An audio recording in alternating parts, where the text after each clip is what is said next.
Burp.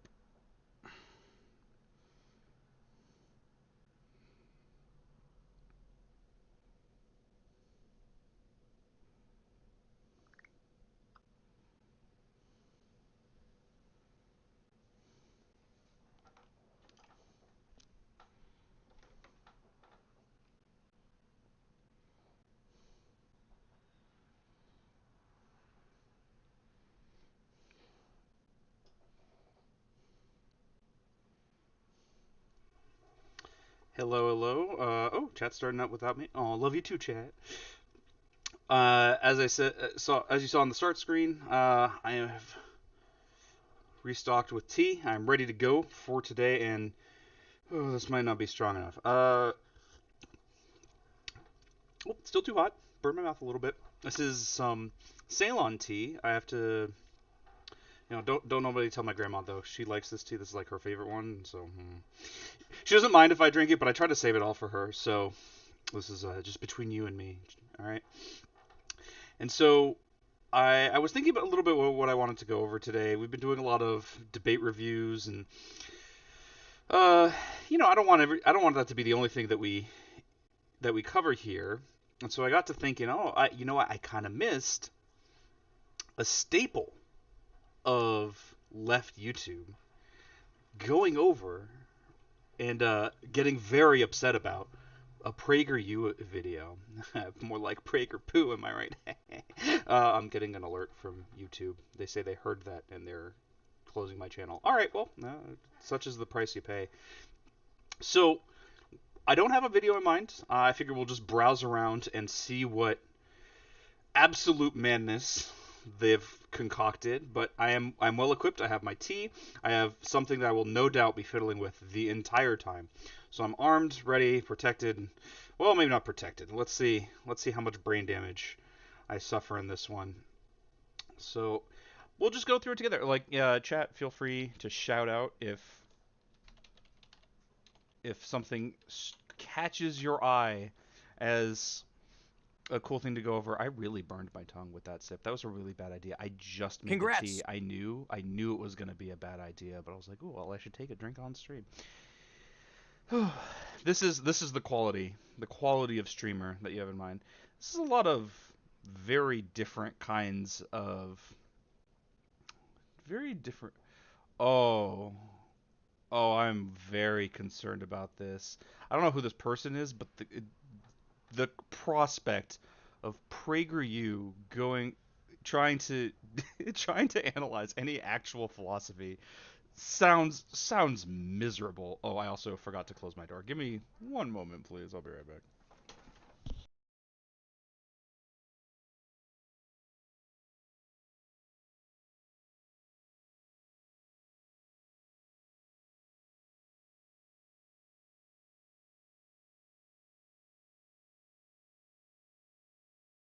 Okay, well, I was gonna close my door, but it would seem that the dogs don't want to leave, and I don't want to trap them in here. Oh, are they going? Looks like they're going. All right, I'm gonna close the door. I'll be right back.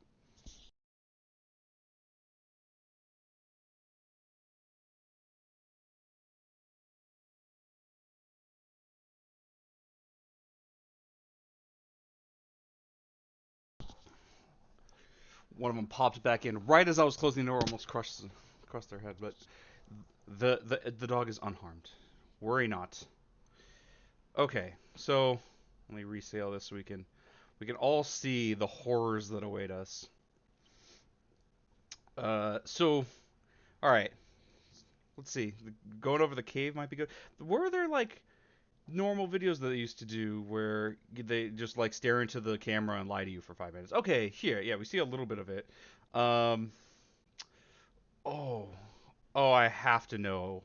I have to know what Dennis Prager thinks about pornography, right? Like, doesn't that just sound miserable? In his little fireside chats because he thinks he's your dad. All right, we'll start here. If this Hello, doesn't everybody, and turn out to be welcome that to interesting, the we'll do something Fireside else. Chat.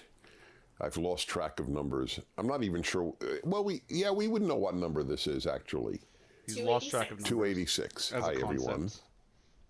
And I have two big I issues, don't and then I'm want going to take your to. Oh, questions. for I'm clarity here. I would. I know normally I state my opinions on these things at the outset. I'm not sure what he's gonna say about it. So, or like where we're going with this. So we'll just like move on. Like my guess is he's gonna take issue with it, but like it's generally fine, probably. But like I don't know, maybe he'll say something I actually agree with. Unlikely. There's also some thought to like, oh, you're platforming Prager. They're much larger than I am, and it's better to have someone push back. Which sure, tons of people do, but now it's my turn. All right. There's a it's funny. There's a Hitchens debate in my recommended for this video because there's a line I remember from. I believe Hitchens was in that debate. I believe A.C. Grayling was the person who was saying it, is a philosopher. In fact, a friend of mine's favorite philosopher, at least contemporary. He said, he quoted someone else who I don't remember saying like, it's true that everything's been said, but not everyone has said it. So now it's my turn. Dennis Prager, in case that wasn't clear. I should always say that. And this is a tough one because, as many of you know, but not all of you know, Otto died this week.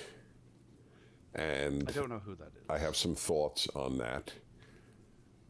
By the way, the outpouring of condolences has been very touching to my wife and me. Thankfully, they have this little like counter in the corner, so I can see how much everyone I care. There's really I don't know who doing this is, it because I just saw how loss of a dog, and on the issue of so in and of get to itself. life with the pet. So I want to reflect anything on the issue of social media the loss of a dog. That has to be just absolutely nonsense.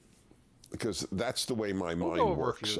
Just see how we feel. I always step back and try to learn lessons about life from whatever happens, good and bad.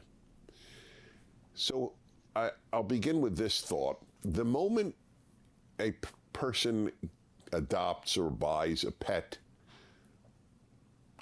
they have set themselves up for pain. And it's a very interesting. This is just like he ruminating in pseudo wisdom. All right, it is just. This very much feels like an attempt at seeming profound. So I'm just gonna skip past this to the spicy stuff. Does he get to any of this, or is this like the hey, this is the teaser trailer?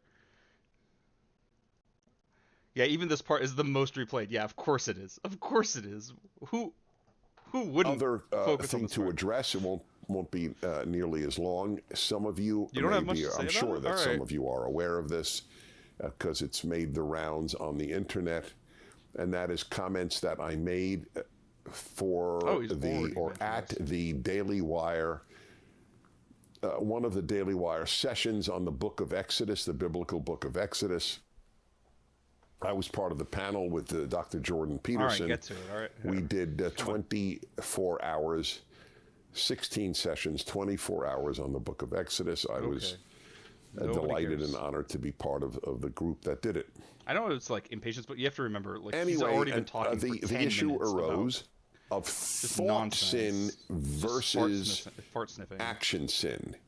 And I made a comment. I'm paraphrasing. I haven't memorized what I said, but I know my sentiment on this.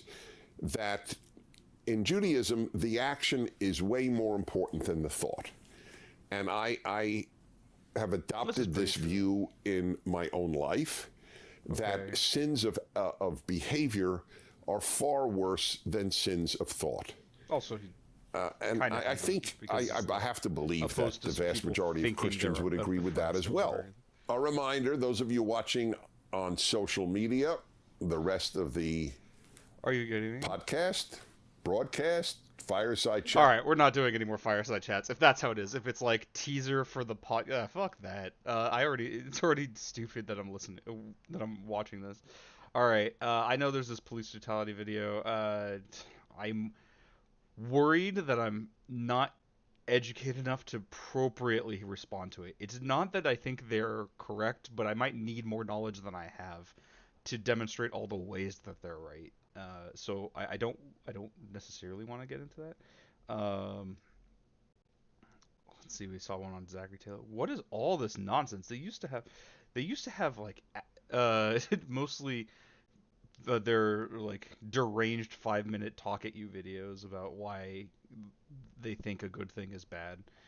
Well, if I don't find something rather quickly in that vein, then I think we will go to that Plato's Cave one and just absolutely want to blow. This is actually turning out to be a little bit of a letdown as far as what I expected to do with this. Don't worry, like if we don't find anything of interest to really discuss, then we can just we can uh we can just go back to the watch later, right? We have quite the slate of things to talk about. Oh, this looks strange. The Constitution, Civil Rights Amendments. I have a suspicion that this is going As Americans began the business of reconstructing. I have a suspicion this is going to be arguing why, like, cases like Roe v. Wade and what was it, Obergefell, things like that are nonsense. I'm guessing that's where we're going. Let's see. Kurt Lash, with a lot of these videos, I do find it valuable to know who we're talking about. So let's do a quick search. Who the hell is Kurt Lash? All right, University School of Richmond. Let's see. Does he have? Oh, he's part of the Federalist Society. All right, that's a great start. For those of you who don't know, there are people who cover this way better than I can. In particular, Philosophy Tube has a video about the newest Supreme Court Justice Barrett, I believe her name is.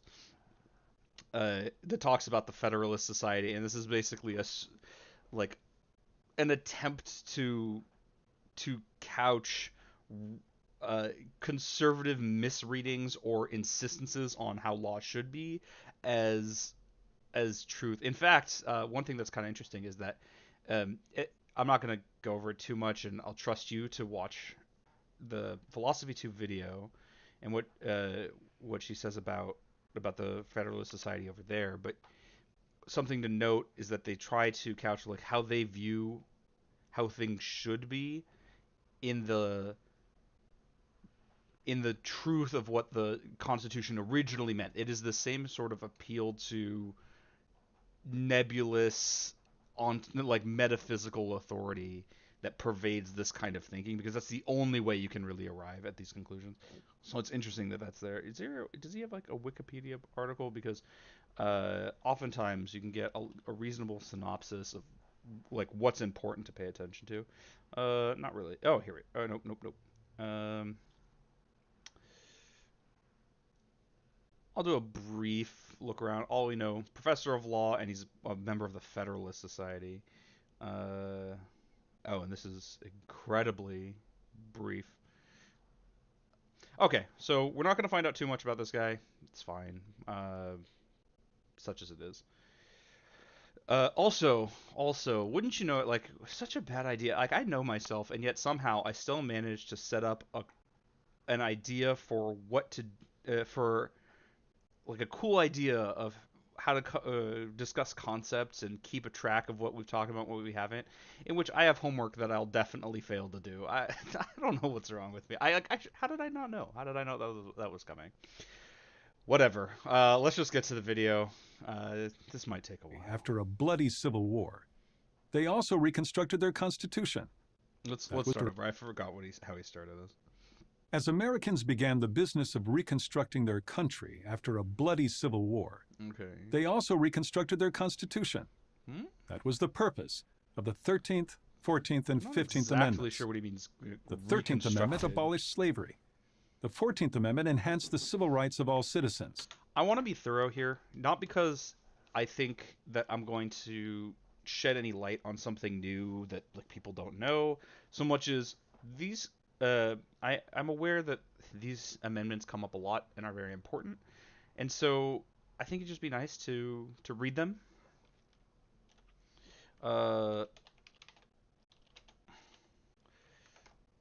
Just to know with clarity what they say. Some of them are going to be kind of long, but well, we should try to educate ourselves as best we can about the actual terms of what these things mean. All right. Section 1. Neither slavery nor involuntary servitude, except as punishment for a crime. That has been that is no secret, but has been talked about a lot recently, and I think it deserves to be.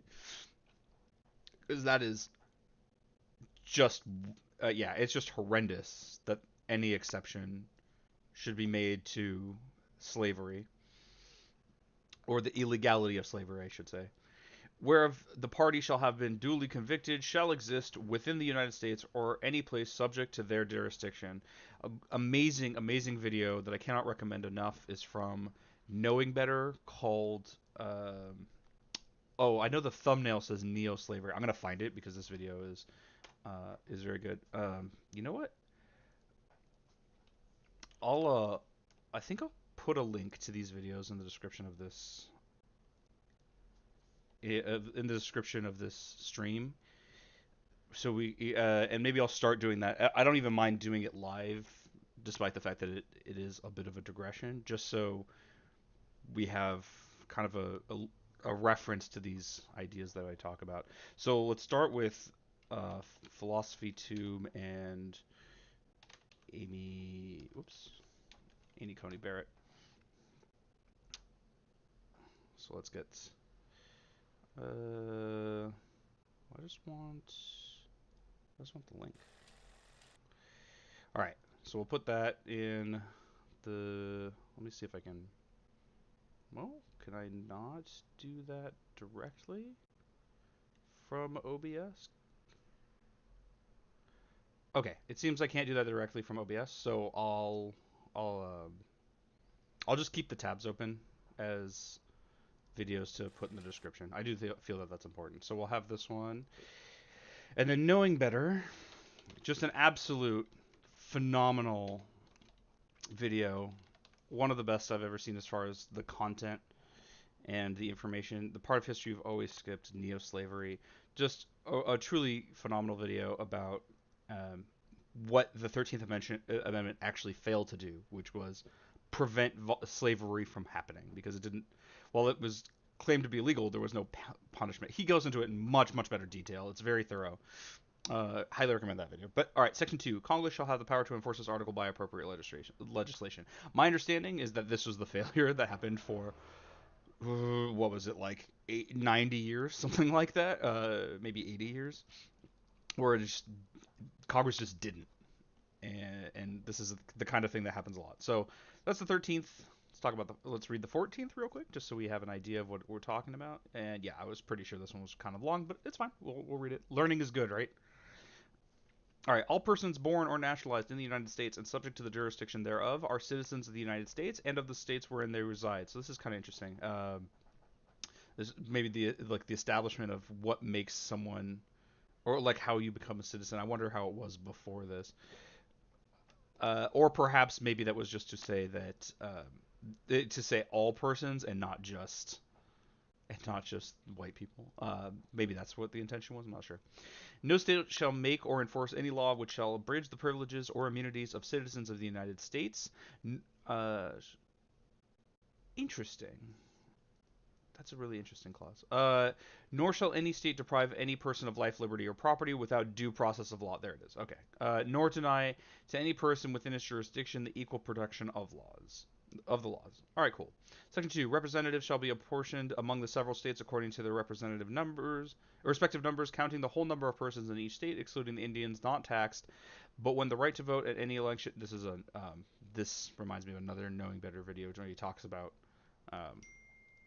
American Indians and the issues that derive from statements like this.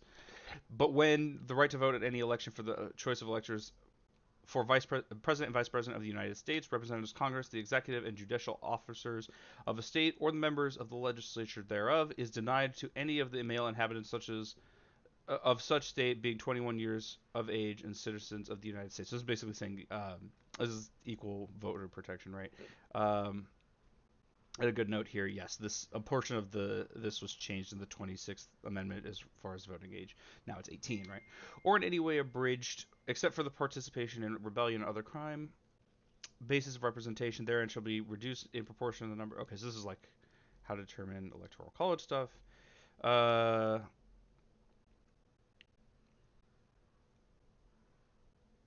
Sorry, it's faster for me to read quietly than to read out loud. Okay, no person shall be a senator or representative in Congress or elector of president. Excuse me. Or elector of president and vice president, or hold any office, civil or military, under the United States or under any state who, having previously taken an oath as a member of Congress or as an officer of the United States or as a member of any state legislature or as an executive or judicial officer of any state to support the Constitution of the United States, shall have engaged in insurrection or rebellion against the same. I wonder if we're going to be talking about Jan 6 in this video, because I feel like we should be talking about the 14th Amendment and January 6th in the same breath, but apparently it would seem that the United States government disagrees. Or given aid or comfort to the enemies thereof, but Congress may have, by a vote of 2/3 of each house, remove such a disability.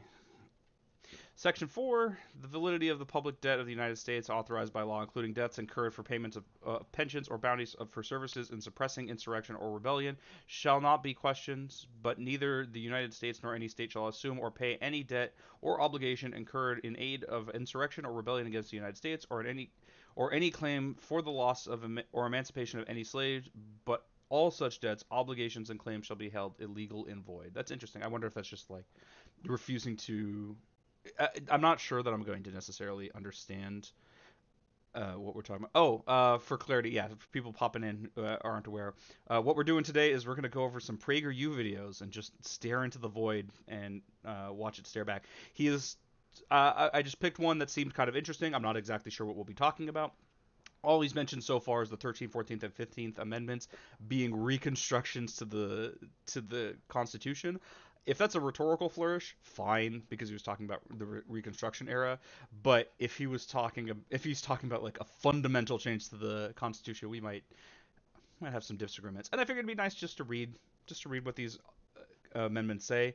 We're almost done with 14, so we'll get to 15 in just a moment. The Congress shall have the power to enforce by appropriate legislation the provisions of this article. All right, sure, no problem. And then 15th Amendment, which is back to being a short one.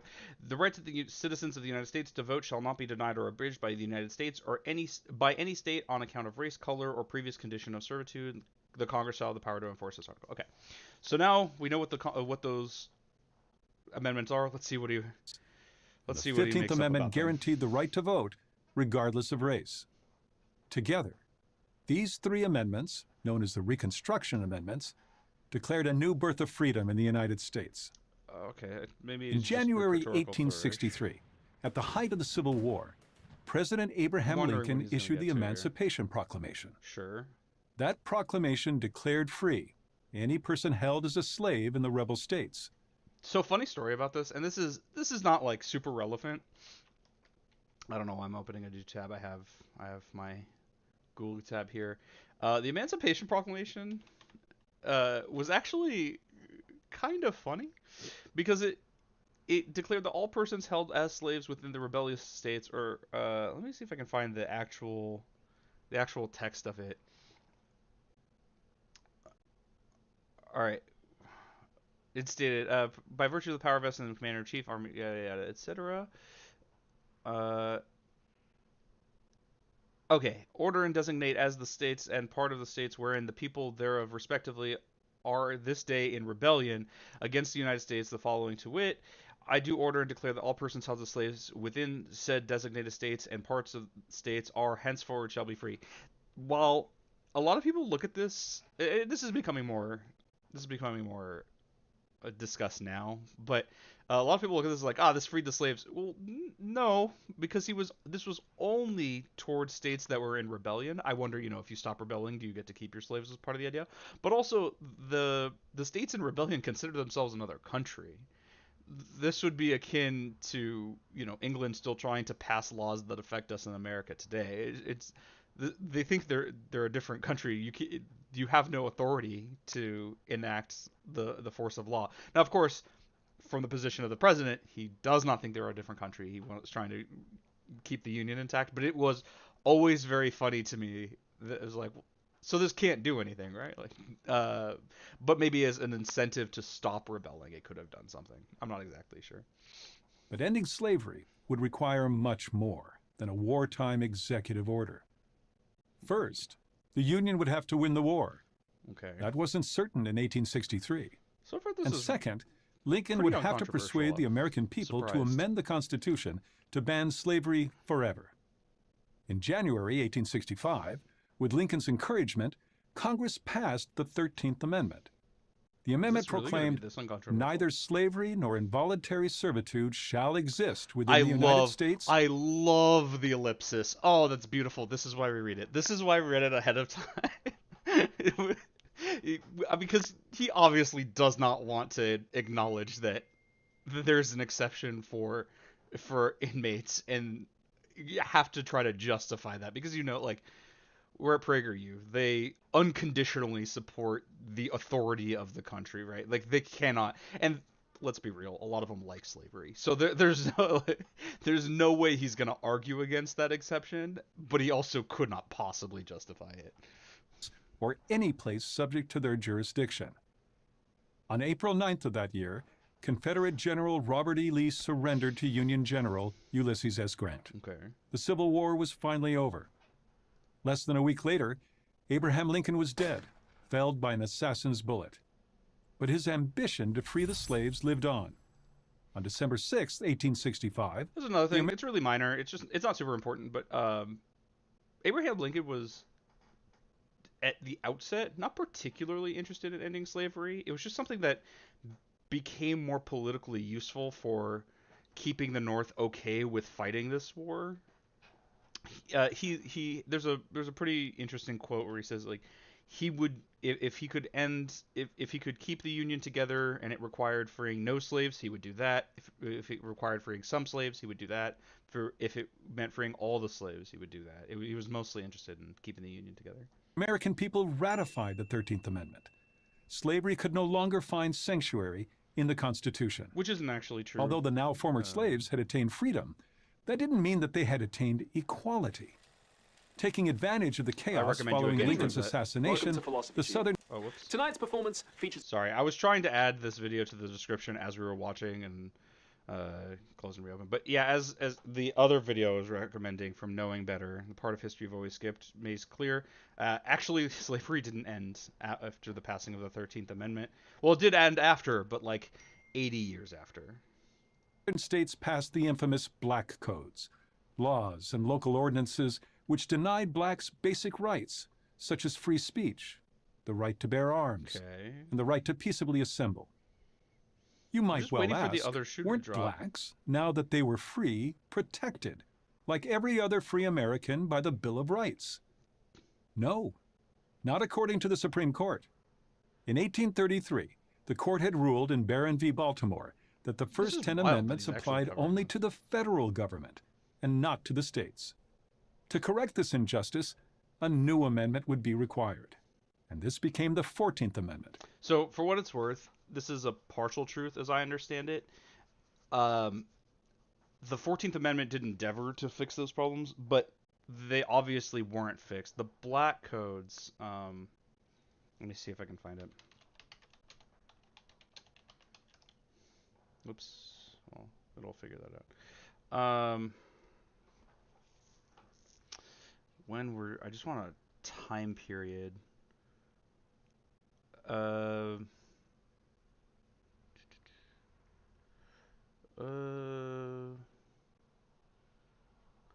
Yeah, so the best known of these were passed in the 1865 and 1866. I believe that was after the passage of the 14th Amendment. But no, a lot of these black codes were pseudo equal in terms of how they were presented. So they would say things like, it is illegal to sell cotton after sundown. And you go like, okay, that's really weird. Like, why would it be like that? After sundown meant, if you're black, they basically only charge black people with those crimes. And so on the books, it says oh, applies to everybody, but in practice it won't. And these are how these black codes tended to work. Again, highly recommend this Knowing Better video. I will link it in the description of this stream once I'm done with it and I can figure out how to do that. That's something I definitely don't want to forget to do because this video is incredible. And you can I mean, we know the Prager U guys definitely not going to talk about that, but this is the exact way that supposedly equal laws on the books doesn't say the word, that doesn't say black people can't do this. It end up being disproportionate in who they intend to affect and who they do affect. And this is, and of course he's going to pretend like, nope, we got rid of that. The 14th Amendment, it was done now. But no, that lasted for a very long time. I don't want to say exactly how long, but decades. I don't want to say exactly how long because I'm not educated enough to know. Ratified on July 9th, 1868. No state, it said, shall make or enforce any law which shall abridge the privileges or immunities of citizens of the United States, nor shall any state deprive any person of life, liberty, or property. By the way, even like Prager U knows that like this doesn't solve the problem of discrimination because they're aware of the civil rights movement in the 1960s, wherein Jim Crow laws were among the things that were being contested. As a reminder, Jim Crow laws, you know what, let's be clear about this.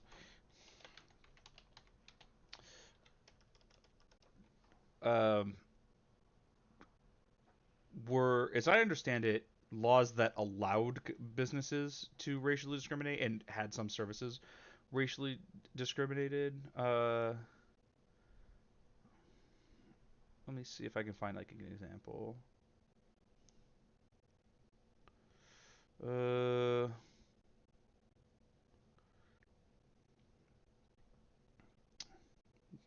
don't see what I'm looking for.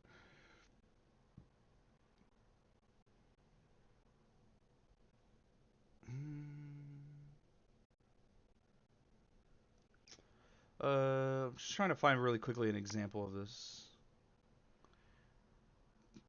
Because, like, Jim Crow laws, as I understand them, weren't saying things like a coffee shop must segregate its dining area between based on race. It was more saying that action is protected by law. So like they know you can write laws that don't say, hey, black people have to do this, and still have without due process of law, discriminatory, nor deny to any person within its jurisdiction the equal protection of the laws. In other words, the Bill of Rights now applied to state governments as well as to the federal government. Okay, this is completely off topic and very funny to me. I'm just going to scroll a little bit. This recommended video, 27 amendments in 27 minutes. It's a 39-minute video. It's very stupid, but I don't know. It's like, why name it that? Together, these provisions invalidated the black codes and guaranteed the rights of American citizenship to every person in the country, white or black. Yet even this was not enough. Black Americans had fought and died alongside white Union soldiers. Despite their sacrifice, in most states, blacks were still denied the right to vote. Right. To black civil rights leaders like Frederick Douglass, this was unacceptable. Equal, but not According to Douglass, the arm of the federal government is long, but it is far too short to protect the rights of individuals in the interior of distant states. They must have the power of the elective franchise to protect themselves. In February 1869, Congress passed the 15th Amendment to the Constitution. The amendment declared that the right of citizens of the United States to vote shall not be denied or abridged on account of race, color, or previous condition of servitude. And of course, after that, we got things like the grandfather clause. Like you were allowed to, it's not because of your race that you're being disallowed the vote. It's you have to pay a poll tax, and you can get out of that tax if your grandfather was allowed to vote in 1861 or whatever, where it's like, well, yeah, your grandfather would have been a slave if you were black, So it was insufficient, clearly, and there are still mechanisms by which people are disenfranchised predominantly based on race in ways that don't appear that way. Things like the incarceration state, as some people might put it.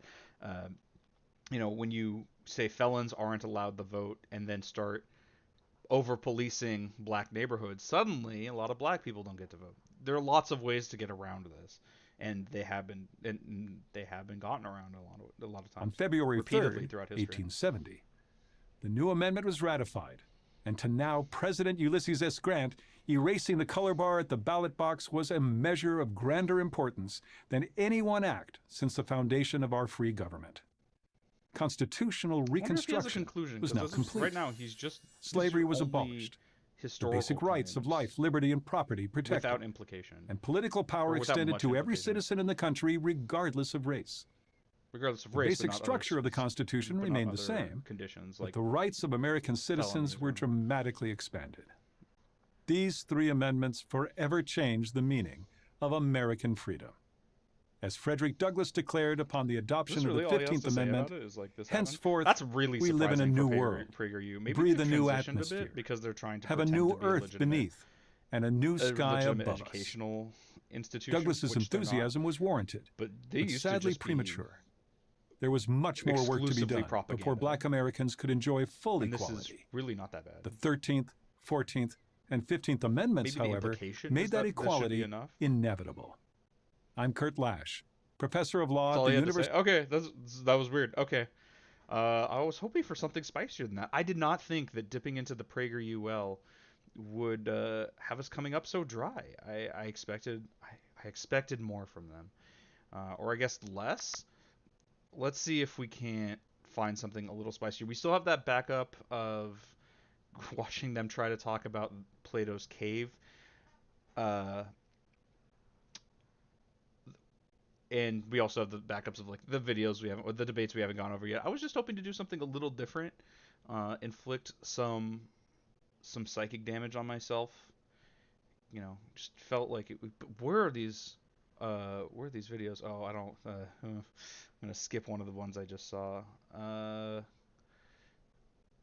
So many of these videos are just just not what they're known for, and not what I'm looking for.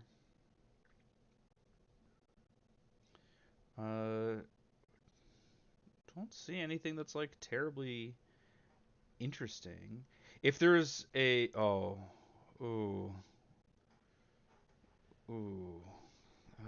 maybe. If there are any videos that anyone in chat thinks would be interesting, we feel free to shout it out. But so far, I don't see much about. Oh, they have like a screed about Israel. I don't want to get into it. I really don't. Maybe later, but as of right now, I don't. It's unfortunate because there are a lot of there are some topics I don't really want to get into, and apparently the few videos they have that are on a subject worth talking about are of those. All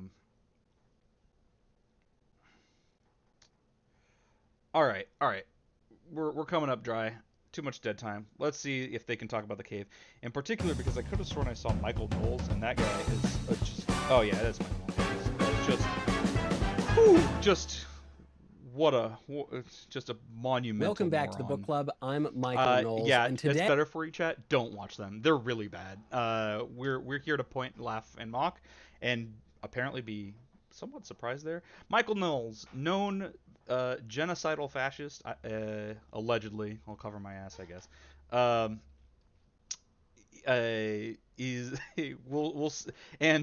And brain genius. If I've seen him take a political compass quiz where he seems to be unable to grasp the concept of an idea he doesn't agree with. So we'll see how well he could wrap his head around abstract ideas. Hey, I will be leading you blessed best of men, That's that he's talking with someone else. Maybe this person can do into the light of truth, philosophy, and reality. That's why they brought her on. I will be doing a little bit of that. Mostly the person who will be doing that is my guest, Solveig Gold. Hello. A recent PhD now from Cambridge. undergraduate at Princeton. Okay. And despite your time in these very elite universities, if he's gonna just nevertheless, you who knows what they're talking about talk about this thing. Thank you. I try my best. We'll let the audience judge that for themselves. So what is having it discussed and more specifically, much less entertaining. What is Book 7? Because there's so much here. We are only going to be covering Book 7, which is the famous allegory of the cave. Exactly. What is the Republic about? It is at its core about coming up with a definition for justice. Okay, yeah, this looks like more of an interview. This is a book by Plato, philosopher of the end of the 5th, early 4th century BC in Athens.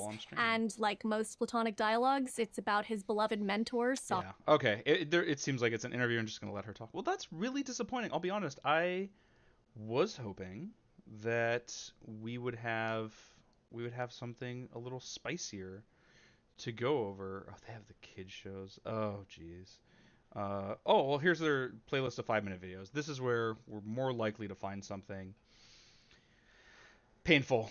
Congrats. Oh, okay. Yeah, great. All right. This is like statistically incapable of being not spicy. All right. So we got Tim Pool, grifter extraordinaire, who has made his career pretending to be liberal but actually espousing every right-wing idea under the sun. Here on Prager U to argue some anti-worker bullshit. All right, Tim, what you got? What do you got for us? You made it. You finished college. You got good grades. Okay, passing grades. Now you're gonna get a good job. Okay, a job. In 20 years, maybe you'll pay off your student loans. After working for another 30 years... We have already the subtle, college isn't worth it. You just pay money to get a useless job. You should instead go right to work in the distribution factory at Amazon because that's industrial labor, whatever. You may finally be able to retire and take that cruise to Aruba you always talk about. And then, you die. What a joke. Is this really what God or the universe or your mother had in mind for you? Who decided this is the path? That's a really weird approach to it, right? Already we're dismissing the value of, or we're already dismissing any importance of the worker, right? The worker might say, "Hey, isn't this a shitty life for me?" And he's just moving right the fuck past that. Just saying doesn't your mom want more for you? Doesn't God want more for you? Even if they didn't want more for me, shouldn't I want more for me? But you don't matter. And because I know they're gonna go to some capitalist exploitative exploiting the workers type stance, and you have to get the worker to stop thinking that they matter for this kind of thing. The success. The woke colleges that teach you almost nothing of real value. There it is. To teach you nothing of real value. I mean, they do if you value almost anything. Tim, you make your living doing a podcast on the internet. I promise you, all of the technology you use was invented and produced by, well, maybe not produced, right? Low skilled workers can actually work in factories and make this kind of stuff, but all of this stuff was invented by people with educations and degrees. It's very useful. Your whole livelihood is based on it. I don't know, maybe you're mad about this life and you'd rather be doing construction work or whatever, but you can do that now even with these things existing, and the contributions of people who are much smarter than you and much more educated than you who can provide things to the world. The corporations that need well-behaved worker bees to reach their quarterly targets. The government that takes half your income and then wastes it. Half your income. I'm here to tell you that there is another way. I know, because I'm living it. I dropped out of high school at 14. I worked minimum wage jobs when minimum meant something, as in next to nothing. I lived out of my car. Wait, is he saying that now it doesn't mean something? That now it's not next to nothing? And that's bad? I don't know. That's really weird. In Campton Parks. Yeah, and that really sucks. If only there was a circumstance that you lived in that didn't require that you, I don't know, come up with, convince enough people with money to allow you to live. Maybe that would have been better if you didn't have to do that. Watched personalities on the internet. I employ a bunch of people, and I make more than the minimum wage. Just start How did I get here without a college degree? As someone once said, I never let my schooling interfere with my education. My parents owned a coffee house in Chicago. You're profoundly I did a little bit of everything. And while I was cleaning, cooking, or cashiering, I was also soaking up the banter, learning about culture, politics, and why Jason hated the Republican Party. That was my education. I didn't have some grand plan for my life. Actually, I didn't have any plan. I just worked hard. Whether I was handing out extra crispy fries at the drive-thru window or freezing my ass off hauling luggage at O'Hare, I was always excited about what I was doing because I knew my next job and the one after that would be better. In my early 20s... You just described how they weren't. You just described that your subsequent jobs were as shitty as the previous one. I don't know what the fuck you're talking about. I began a career in activism. I fundraised on behalf of Greenpeace and other environmental nonprofits. And I was damn good at it. In fact, I was always one of their top fundraisers. But I walked away when I discovered that the green these organizations claimed to care about was not the environment. Okay, now we gotta... Around that time, rumors began circulating. Wait, you're unabashedly like, I make more money now and that's good and I am... But these people had who were fundraising for I guess environmental purposes, cared about money. Yeah, no shit, idiot. Circulating on the internet about something called Occupy Wall Street. The plan was for thousands of people to storm the streets of New York because they felt that the rich were being bailed out during an economic crisis they caused. Meanwhile, the middle class and the poor were being crushed. It seemed interesting, so I thought it was worth checking out. I bought a round-trip bus ticket to New York, planning to stay there for a week. I stayed 6 years. Multiple times a day, I would live stream and post photos of what was happening. When the epicenter of the protest at Zuccotti... I wonder if Tim ever goes, was I the only person live streaming that day? Because no shit, he wasn't. And why is it that he's the one who with this huge amount of this large cultural impact and lots of wealth? He would say it's because he worked hard, but like he doesn't know these other people didn't. Maybe this lottery of who gets to have a good life and who doesn't isn't a good way of doing things. Park was raided by the police. I began what became a 22-hour straight live stream. Time magazine picked up my story. My career in media had officially begun. Yeah, they could have easily picked anyone else, but he needs to pretend that it's because I worked hard, because none of these people can't talk about the possibility that they just got lucky. This is survivorship bias. I was receiving phone calls, emails, book offers from every media organization you can probably think of. But I had already learned my lesson. People were throwing money at me. I did not trust that they knew what they were doing, especially with new technology. So I went independent. I worked my ass off. I reported on anything I thought was interesting. Always posting. Now that I had built a lot of people in positions like him are receiving,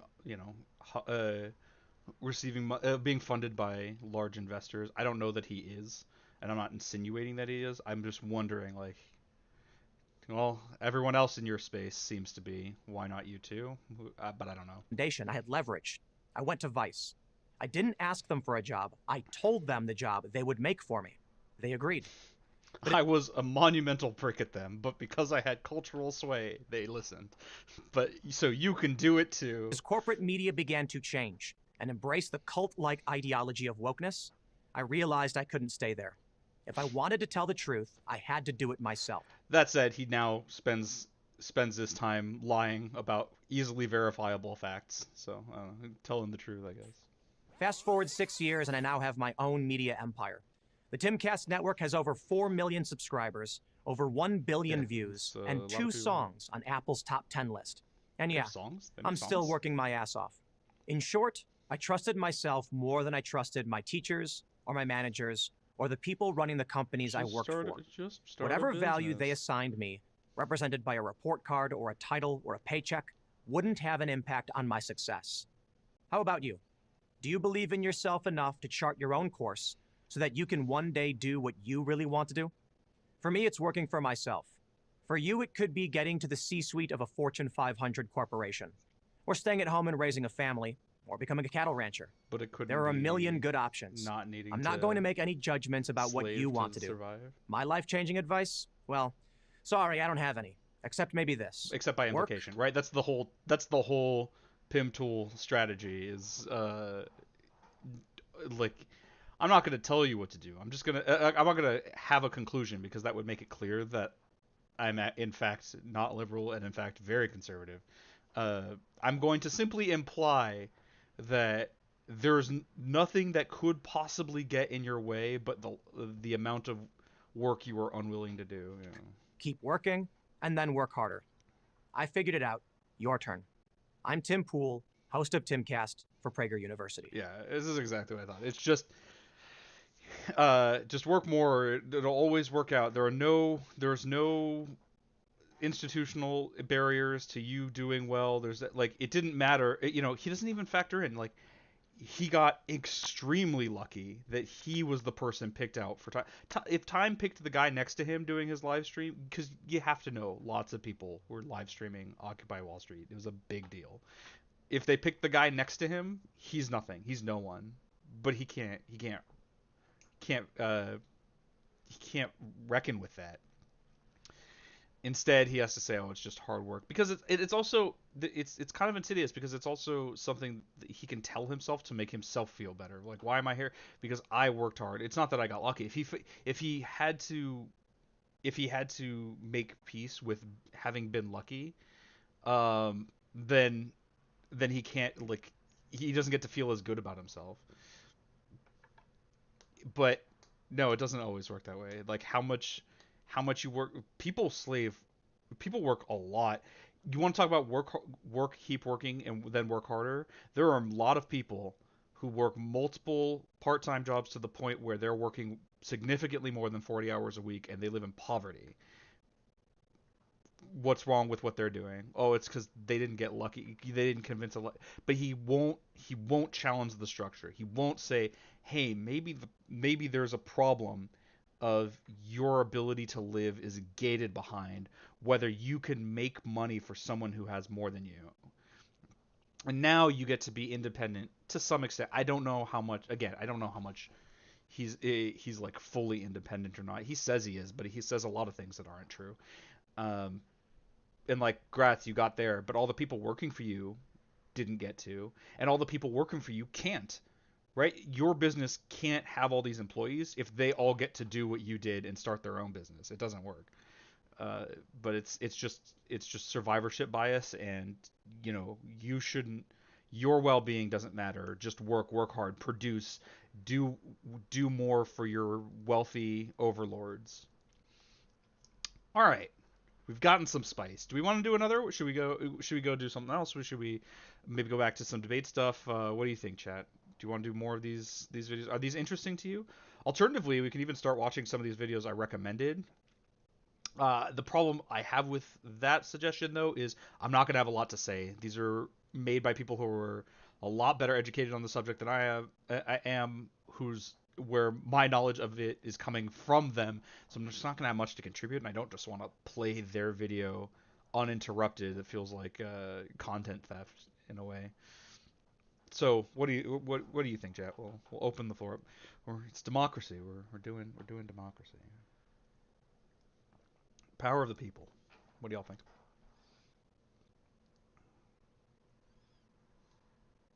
All right, something where I have commentary. All right, for sure. Let's do another Prager U, and then maybe. Actually, I want to let you into a little bit of my thought process. So I remember.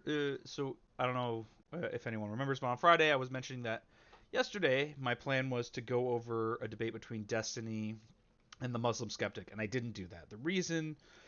There were a couple of reasons for that, but one of those was that what I remember that I want to talk about from that debate is exclusively in the openings, and then transition to talking about the Muslim Skeptic specifically. But when doing that, it's not best to do that. I don't think that debate is the best example to go over. Instead, it's a different one. And so it'd be this digression. So maybe what we'll do, how does this sound? We'll watch one more of these PragerU videos, see if we can find any more shenanigans. Nope. I remember watching people go over PragerU videos and finding a lot more to talk about in these. It's like really weird that it's kind of hard to find to find it now. And then maybe we'll start watching the Destiny and Muslim Skeptic debate, and then leave part 2 where we go into the problems I have with the Muslim Skeptic tomorrow. Maybe we can do that. So let's do a quick fossil fuel. Oh my god. How to make our city safer. This has to be truly deranged stuff. After 2 decades of relative peace, violent crime has again become a major issue in the United States. Oh, starting off strong. Starting off strong. All right.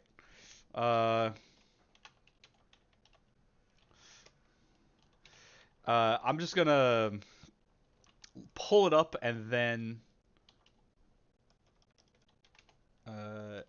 we can talk about why I'm pulling it up.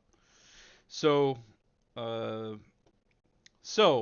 violent crime is a big voting issue, right? And this is from October 31st of 2022, so just last year. Let's look at violent crime over time in the United States. Oh, would you look at that? Would you look at that? We have it broken down by a few different categories, but overall, from 93, where it was, what is it, 79.8 per 1,000 Americans over the age of 12, to now at 16.5. We are, in fact, at a, almost 30-year low for violent crime. This is the thing that comes up a lot, and it's came up a lot in the last 2 presidential elections, where violent crime is on the rise, or cities are under attack or being destroyed. Minneapolis was burned to the ground. No. All of this is just absolutely untrue. In particular, I noticed there's a dip here around 2015. So right when Donald Trump on the campaign trail is screaming about the rise of violent crime, it was in particular at a dip. Let's see if there's any information we can find. Here's another statistical. Okay, sure, whatever. Here's another graph going back to 1990, where there was, for some reason, a peak in the early 90s. I'm sure there are people who have ideas as to why. I am not one of them. I'm not a criminologist who can look into this kind of thing. But then here again, just a huge decrease, and of course a spike during 2020, like during coronavirus, where people are out of work and struggling to survive, is unsurprising. That's not condoning that or anything, but the point is, neither am I condemning it, for what it's worth. The point is, no, violent crime is an all-time, well, maybe not all-time, is at a 30-year low. It's been slightly on the rise for the last several years, possibly attributable to the rise of hate crimes. I'm not actually sure about that, but it's not this huge epidemic. We can always do better. We should always try to do better in reducing the amount of violent crime. But of course, people on the right don't want to do that. They want to complain about it, and they want to be they want retribution. They want to be vindictive. In 2020, homicides rose by 30%. A record. It wouldn't be Prager U without abusing and misusing statistics. I'm so glad we looked it up beforehand. Let's go with the Pew Research graph, because it looked prettier. Look, it has colors. It's color. Isn't that beautiful? So he said in 2020 it rose 30%. So we're gonna pretend. So he's gonna maybe ignore. I don't know. We'll see if he mentions hey, maybe COVID had something to do with that, and people losing their ability to work in our country, or I guess our economic system, requiring them to work to survive. But that's a 30% increase from 2019. But if we expand the graph, it's still much lower than 2018, 2017. Actually, this is a worse graph, just because I don't have the ability to hover over it like I did with the other one. I just don't know who this organization. Well, whatever. So rose 30% from 2019 to 2020, but 2020 was also a 4-year low, and this is a 30-year low. Or at least 25 years. But we're only gonna look immediately where this is kind of how they do climate change stuff of look, the average temperature fell last year, but it's been on the rise for the last 50 or whatever. Record for a 1-year increase. In 2021 and 2022, a record for a 1-year increase. I wonder what could possibly have contributed to that.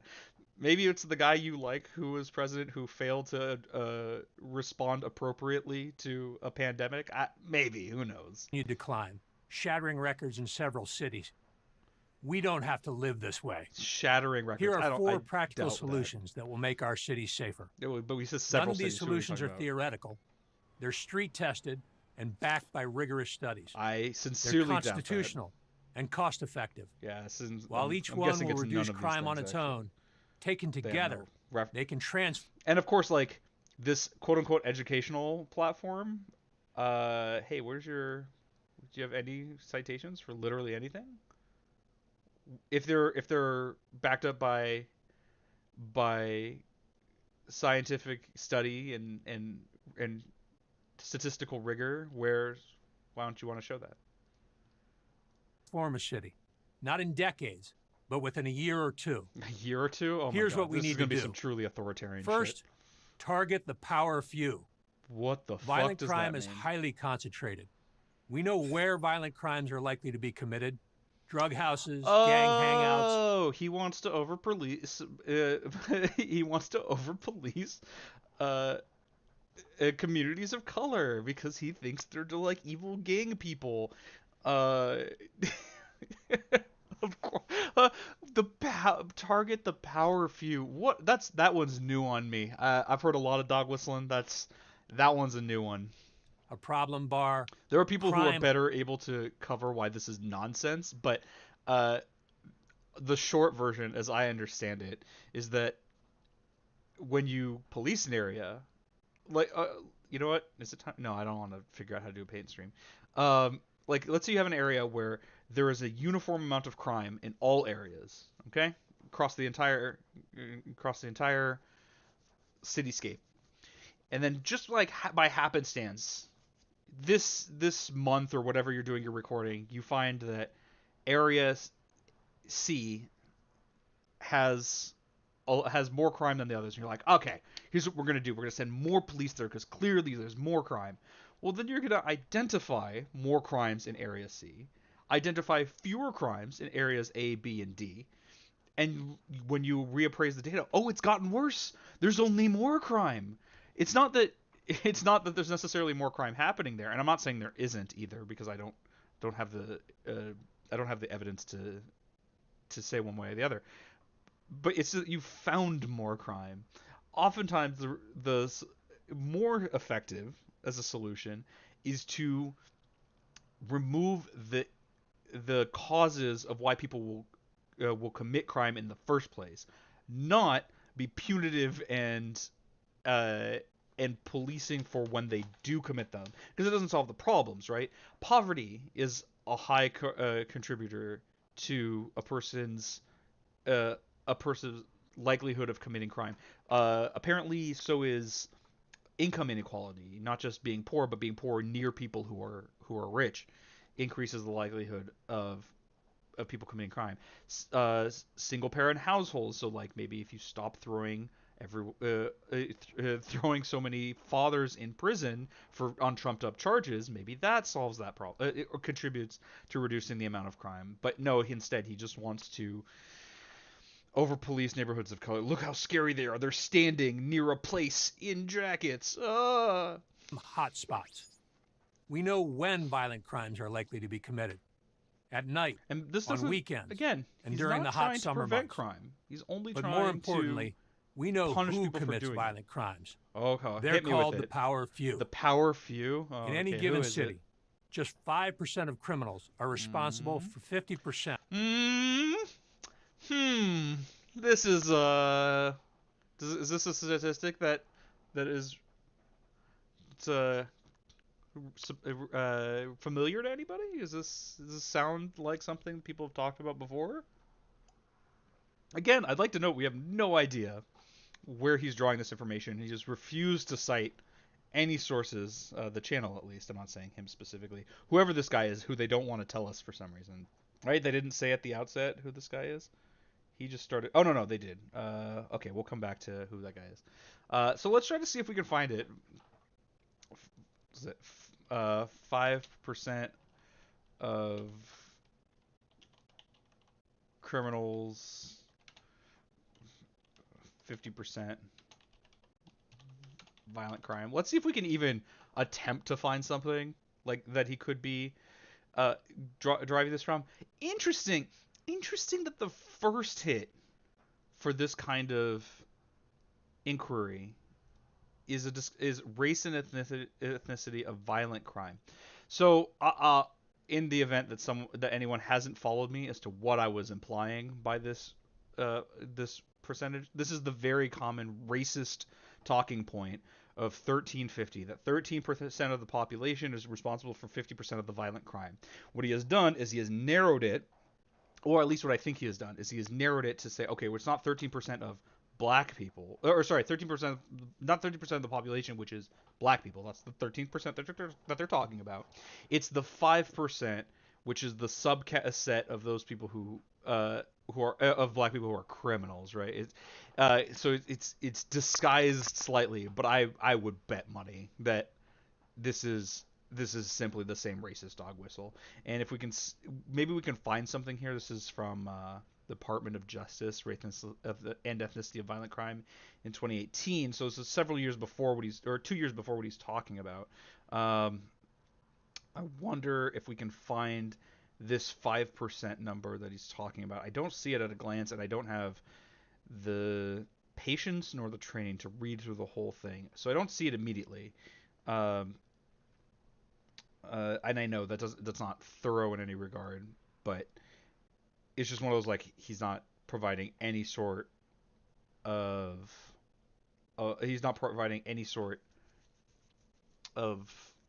citation, so I have to try to piece it together. Well, maybe what we can do, because I did just see, I wonder where this comes. Total offenses charged. So we'll do some quick math. I know the calculator isn't going to come up because I don't have the window capture. I only have the. You know what? Let's just do the Google calculator. So we had how many people here? We had 1.8 million.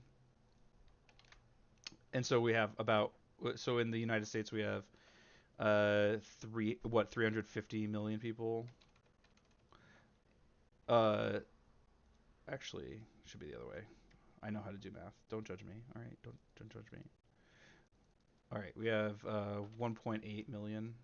We'll round. And we'll divide it by 350 million. That's about it's about 0.5%, if I'm reading that correctly. It's close, I guess.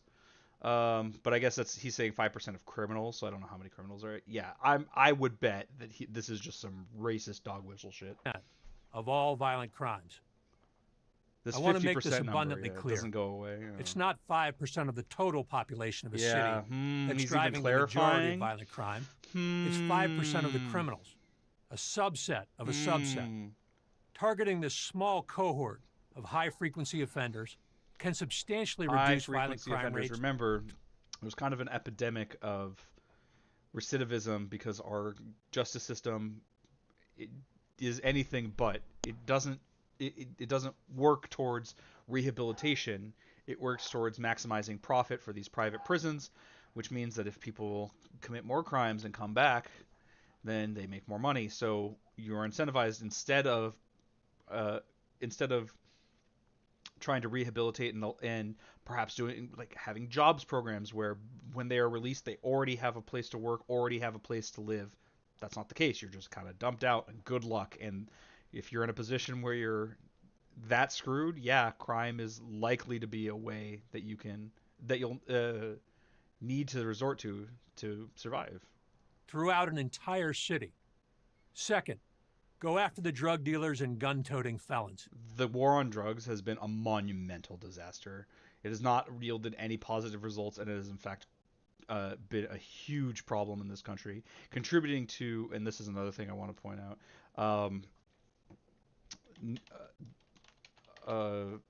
people incarcerated in the U.S.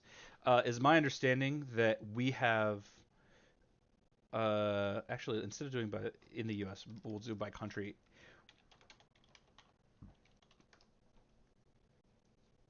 the United States, if I'm not mistaken, has the most people in prison, more than China, who has an order of magnitude more people in their country. This is not per capita. This is total people imprisoned. And the war on drugs is a huge contributor to why we have more people than any other country, even though we don't have anywhere near the same population. Highest rate of incarceration. We're above everyone else, including Rwanda, Turkmenistan, El Salvador, Cuba, countries that I don't think we would attempt to model our we would consciously attempt to model our justice system after. And the drug war is a huge contributor to that. Locking people up for what is effectively a medical problem, as far as how it should be treated, has been a real problem. Also, that he's worried about gun-toting felons. That's kind of interesting. I thought they were pro-gun around there. I guess they think our guns are good and we're not felons, so like take it away from the people who aren't us. But wow, this is even more racist than the racist I thought it was going to be. All right, we hit pay dirt. I'm glad we went over some Prager U stuff. You don't have to dig very deeply into crime statistics to discover that drug dealers and felons in possession of firearms are linked to many violent crimes, especially homicides. Also as a note, because we're focusing here on violent crimes, which I understand, right? Violent crime is the kind of thing like it's viscerally more bothersome. You know, it hurt. You're just like, oh no, that's really really bad, and it doesn't seem as bad as non-violent crimes. But there are many other kinds of crime that they're not going to talk about. Hold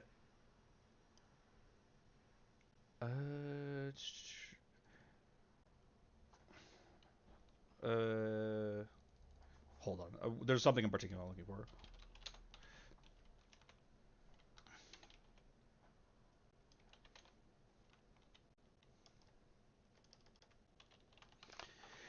Wage theft is in fact a massive epidemic in the United States, and I assume in other countries as well.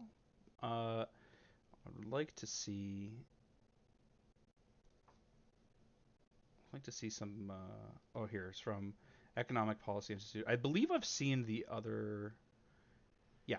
So here is wage theft as compared to property stolen in robberies in 2012. Wage theft, by the way, is employers' failure to pay workers the money they're legally entitled to. This happens in a lot of ways. Sometimes clocking them out and then having them work overtime, having them work off the clock, just shorting their pay, finding excuses to not pay them. Oh, you left early, so you're not getting paid for the entire day. Lots and lots of stuff like this. Almost 3 to 1. We'll say 2.5 to 1 for robberies. However, it gets worse. My understanding, it is the amount to which the amount of wage theft in the United States is greater than the total amount of other kinds of theft combined, and it's not close. We could add this up, but we can even see here 23 billion. These combined aren't even 12 billion, and this is just minimum wage violations, not to mention all of these other issues. So we want to it's almost a distraction to talk about violent crime when we've seen how low it is in comparison to how it's been in the past. Again, always want it to be lower. Ideally, a world with no violent crime, probably better than a world with violent crime, as long as it's not because people are all dead or whatever. Less violent crime, but everything else equal, better than the alternative. We take hard stances around here. All right, stand up for what I believe. But it's in a way a distraction from a huge problem that they're never going to talk about because they're the ones who benefit from it. Remember, Prager U is a corporation that is funded by oil billionaires. I believe just one now. I think there were 2 brothers and one of them is dead. I'm not exactly sure. Of course, they're never going to address something like this. But this is wage theft is an actual problem in a way that these violent crimes, I'm not saying they're not, are significantly less of one, and in fact contribute to the rate of violent crimes, because if people aren't getting paid what they're supposed to, then they have less money and they might need to do crimes to live. These are the people who are not only likely to kill, but to be killed. So if law enforcement focuses on drug dealers and gun-toting felons, they'll reduce the number of both potential killers and potential victims on the street. But targeting drug dealers has an added benefit. Also, we're just pretending like he's not even a drug. Like, does that prevent crime or does that respond to crime? Well, I guess he would say like get to these drug dealers before they commit other crimes, but they're already doing what he would consider crime. You're not preventing, or not in the same way, really. You're just responding to, you're being punitive. One that's lost on the public, but well known to law enforcement. Drug dealers, often part of drug gangs, have the best information about homicides and all sorts of other crimes. What? Any investigator who interrogates a drug-dealing gang member will likely soon discover that the defendant has witnessed or participated in multiple shootings, presuming interrogations both fatal and non-fatal. In addition, that same defendant will know about a score of other crimes, everything from robberies to carjackings to organized retail theft rings. And if he's facing a long sentence, there's a good chance he'll give up that information. Hidden implication here is that your local drug dealer is like part of a organized crime syndicate, and they're doing all these other crimes when, like, in large part, a lot of crimes are disconnected. I guess I don't know what percentage of them, but it's not. It's like painting this world where there's like they're encouraging their audience to not have any sympathy for people who have been convicted in any way because they're part of organized crime syndicates and they're evil and destroying our society and they should be locked up forever, kind of thing. Third, it's just kind of built into how he's cops and prosecutors. They're already when united. Police and prosecutors collaborate from the inception of an investigation, they're already good things happen. What the fuck are you talking about? This is a concept known as vertical prosecution. Working as a team, also, there's police and prosecutors already a known phenomenon where the fact that prosecutors and police work together mean that police don't get charged with their crimes. Also, you know what? Let's have some fun here. You know what? What was it? 40% LAPD. Let's talk about violent crime and police. Because it is very well known that that police officers perpetrate domestic violence at higher rates than the general population. Here's a scholarly article on the subject. 28% versus the 16% in the general population. So let's talk about violent crime and prosecuting it. But when prosecutors and cops work together, which they already do, it becomes nearly impossible to charge police with crimes. And of course, people on the right are going to pretend like that's not really a thing. It's not really possible. It's not. Cops are the good guys protecting us from the. But no, they're people. They need to be held accountable for the wrong they do, and they're not. This is one of the many ways. I'm seeing some wow in the chat. If you weren't aware, this is a huge problem. It comes up a lot. I've heard the 40% number. At the glance here, it looks like that number is incorrect. But yeah, it's a huge problem. And I think I've heard that with LAPD it's worse than other departments, but I'm not actually sure. Discuss targets, timing of arrests, and legal issues like whether a search warrant is required. Yeah, it's really just gonna be like, I want to throw the guy I work with every day in jail. Yeah, exactly, Chad. Yeah, just like, it's a spectrum. People can be all sorts of people, and I wouldn't be surprised if there is a psychological bias in policing towards people who violent and abuse their power and so forth. We see it all the time, and not just with domestic abuse, but and on top of that, there's a lot of types of police training that create people like this who will abuse their power. It's a real problem, and accountability is a real issue. This is among the things that Black Lives Matter as a movement has been vocal about wanting addressed, is accountability from the police and It's a real problem. But of course, Prager U hates Black Lives Matter because it is a group of people who have less power, demanding things from people who have more power, and that's not how power works. Not for the right. For the right, the power is expressed downwards and cannot be taken upwards. You have no right to question your betters. The police remain involved at the trial stage, helping to determine the order of witnesses, trial themes, and even jury selection. This style of collaboration is resource and time intensive, but it pays big dividends. Oh, okay. There's no blaming each other for a poor investigation or bad trial strategy, because everybody participated in all aspects of the case. Yeah, I don't know how effective this when is. When the prosecutors and police work together, how it's different particularly in major cases like homicides, but I think it's safe to say the cases are better investigated, legal errors are minimized, there's probably some the system works as intended. Something pernicious hidden in here justice that we might not be aware of unless on the other hand, and this seems to be happening more and more in America today. Supposedly this is backed by research, and yet he seemed, was unwilling to provide. Just want to remind everyone, there's a very empty description. There's no... Why don't you want to talk about what's wrong? Why don't you want to talk about the proof for these positions? When the prosecutors and police are actively hostile towards one another, the only people who win are the criminals. Fourth, keep the bad actors in jail. Also, this is a big deal. So that line, it's not that important, but it does speak a lot to mindset in a way that I think is people important. Who win are the criminals. The people who win are the criminals. Essentialism is the thing that happens a lot. We're going to talk about it repeatedly throughout for probably ever because it's a pervasive issue. But in particular on the right, it just lends itself to this kind of thinking. But a person is not someone. A person doesn't commit a crime; they are a criminal, and this is how they have this. This is how it keeps coming up of like, well, they were accused of something, so they did something wrong. We saw this with George Floyd of like he was no angel and he was a criminal and whatever. It's like, well, it doesn't matter, right? At some level, no, he was a person who was accused of a crime and had committed crimes previously. At some level, he was a person, but even if he was a criminal, as it were, it doesn't justify. Even if he had done the crime he was accused of, it doesn't justify what happened to him. But of course it does because in the mindset of someone on the right because he's a criminal. Criminals deserve what they get, and police have to enforce he was on fentanyl or whatever else. And this kind of thinking is how you get there.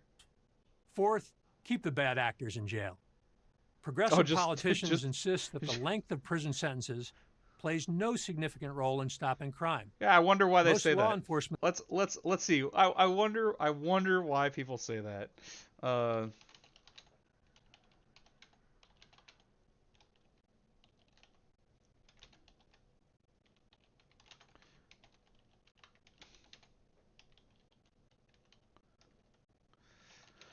Let's find out, because my guess is they say that for a reason and they're probably right. As opposed to just saying things because you're like, I'm mad because they're criminals and you gotta hurt them. Let's see. Refers. Long sentences. Okay, it's vera.org. And a 2021 meta-analysis of 116 studies found that custodial sentences do not prevent reoffending and can actually increase it. Weird. It's really wild how the reason they say that is because it's true. Oh man, if only there was a reason to think that it isn't true. All right, let's see if we can find the conclusion real quick. Oh, this is quite the abstract. Did I skip a section title, or are we still in the abstract? No, that's a long abstract. All right, let me see. Of course, there's going to be a very long bibliography because, of course, when you reference 116 studies, it's going to take a long time to write that down. Let's see if we can't find a conclusion.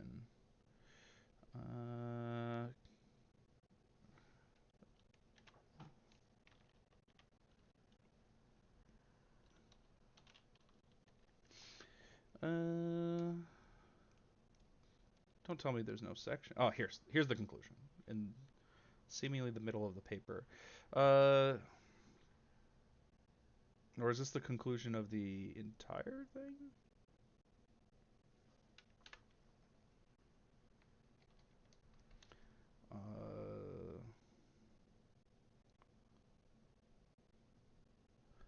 trying to find a concise conclusion, but of course, like, this is an academic paper written for people who study this thoroughly, so it's not going to be as approachable to a layperson like myself.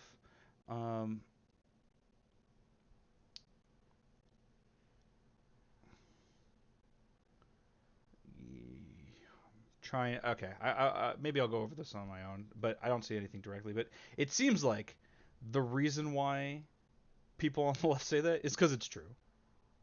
When officials strongly disagree. So okay, you right? Disagree, but like in two separate studies in 2020 and 2022, the United States Sentencing Commission, an independent federal agency, took up this question. Their analysis involved thousands of federal inmates over multiple decades.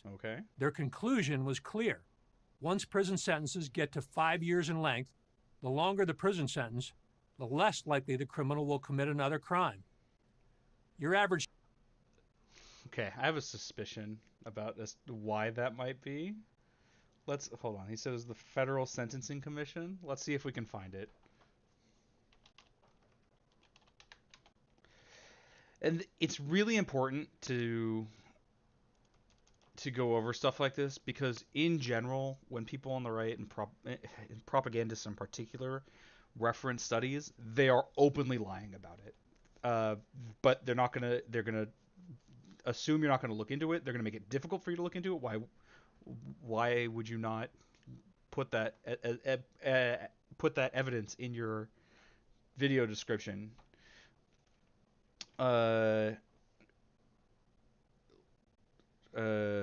Sentence length. Let's see if we can find something. Why wouldn't you talk about that? But there's probably, because it's probably not true.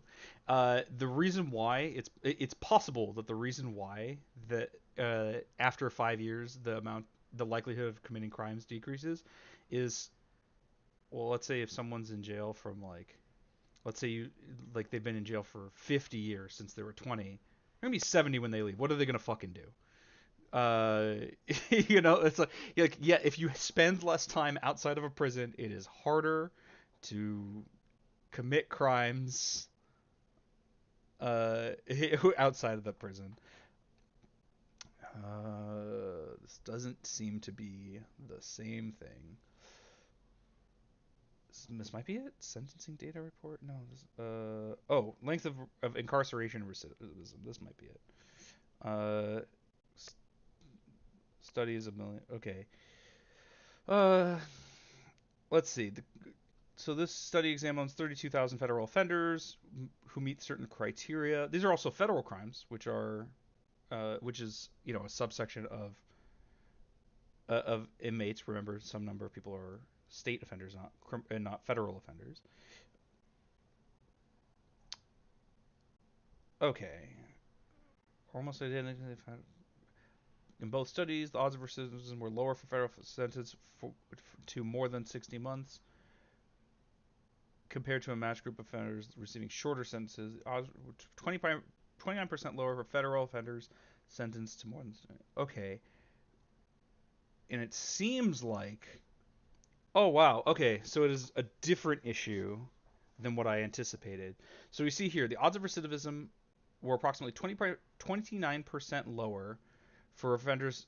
Oh, I'm not starting at the beginning. Sorry. For 60 months, so this is 5 years... for 5 years or longer, just that it's lower. Okay, so we don't know. So if 29% lower for federal offenders sentenced to more than 120 months, so that's 10 years. 18% lower for more than 60 months up to 120 months. Wait, hold on.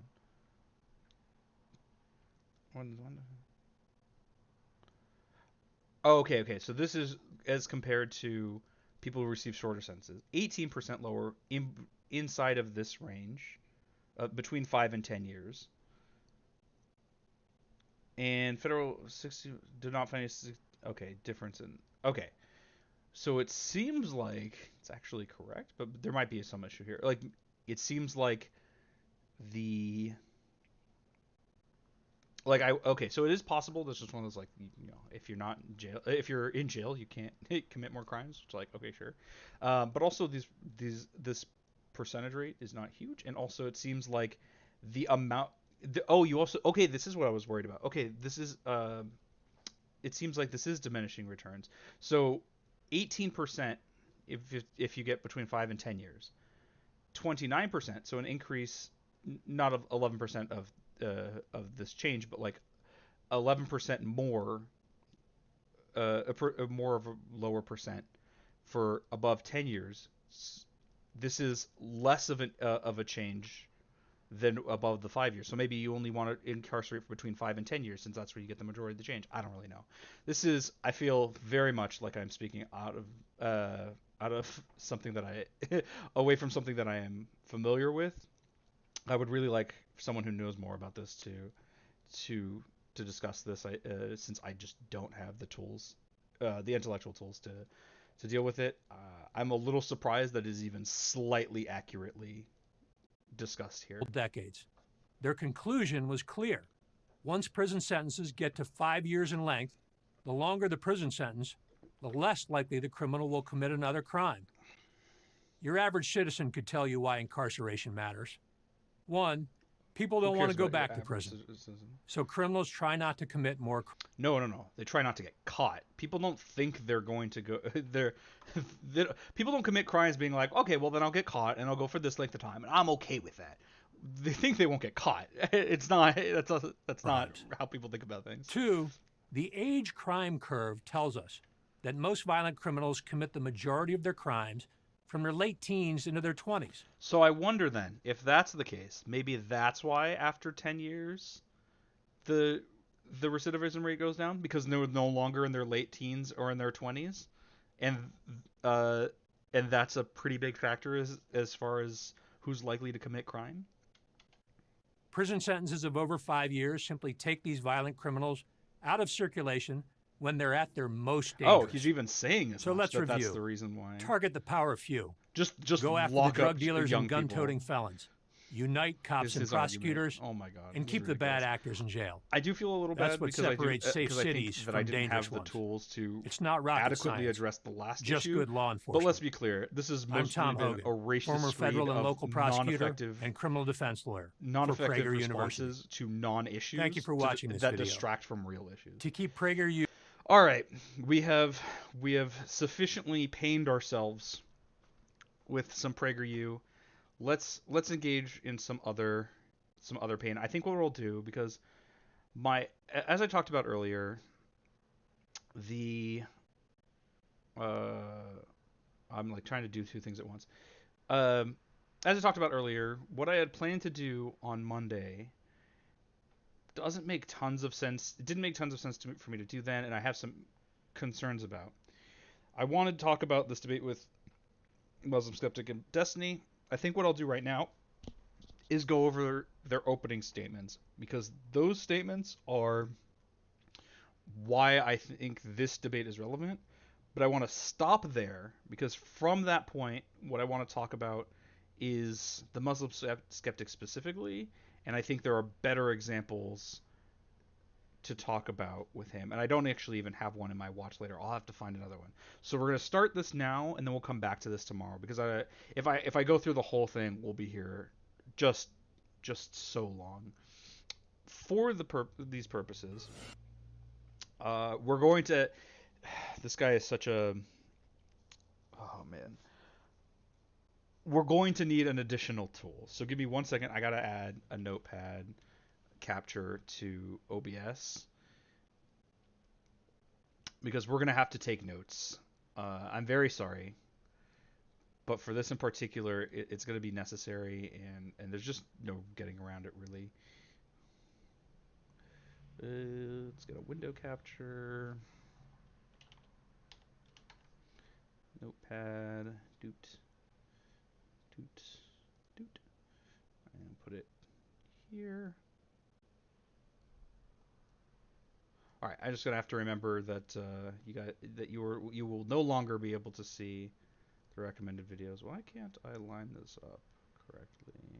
Okay. All right. Well, does this work?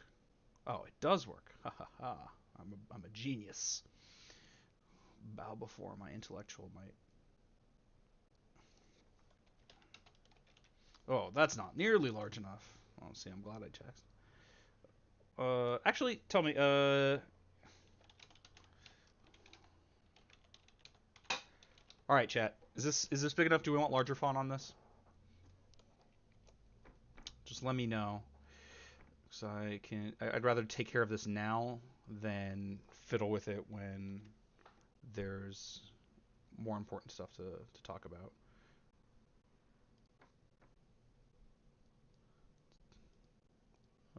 Let's make it like... Oh, that's much better. All right. 8, yeah, this is where we want to be. Maybe like the tiniest bit smaller, but I think that's where we want it to be. It's much easier to read. I know I'm looking at it on a smaller version because I'm looking at my OBS and not at what it looks like on stream, but we'll get there. We're gonna need that. I'm very sorry. We're gonna need notes. Maybe not for this debate, but we will need it for the more in-depth one. So in this discussion, the question was Andrew Tate trafficking? It's talking about human trafficking and sex trafficking. We like to be honest about our opinions here, as we recall. This comes up a lot. We're going to be honest about it at the outset.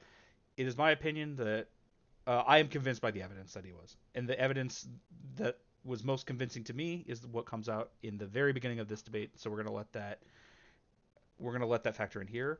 As it turns out, well, thank you, Chet. Flattering my ego.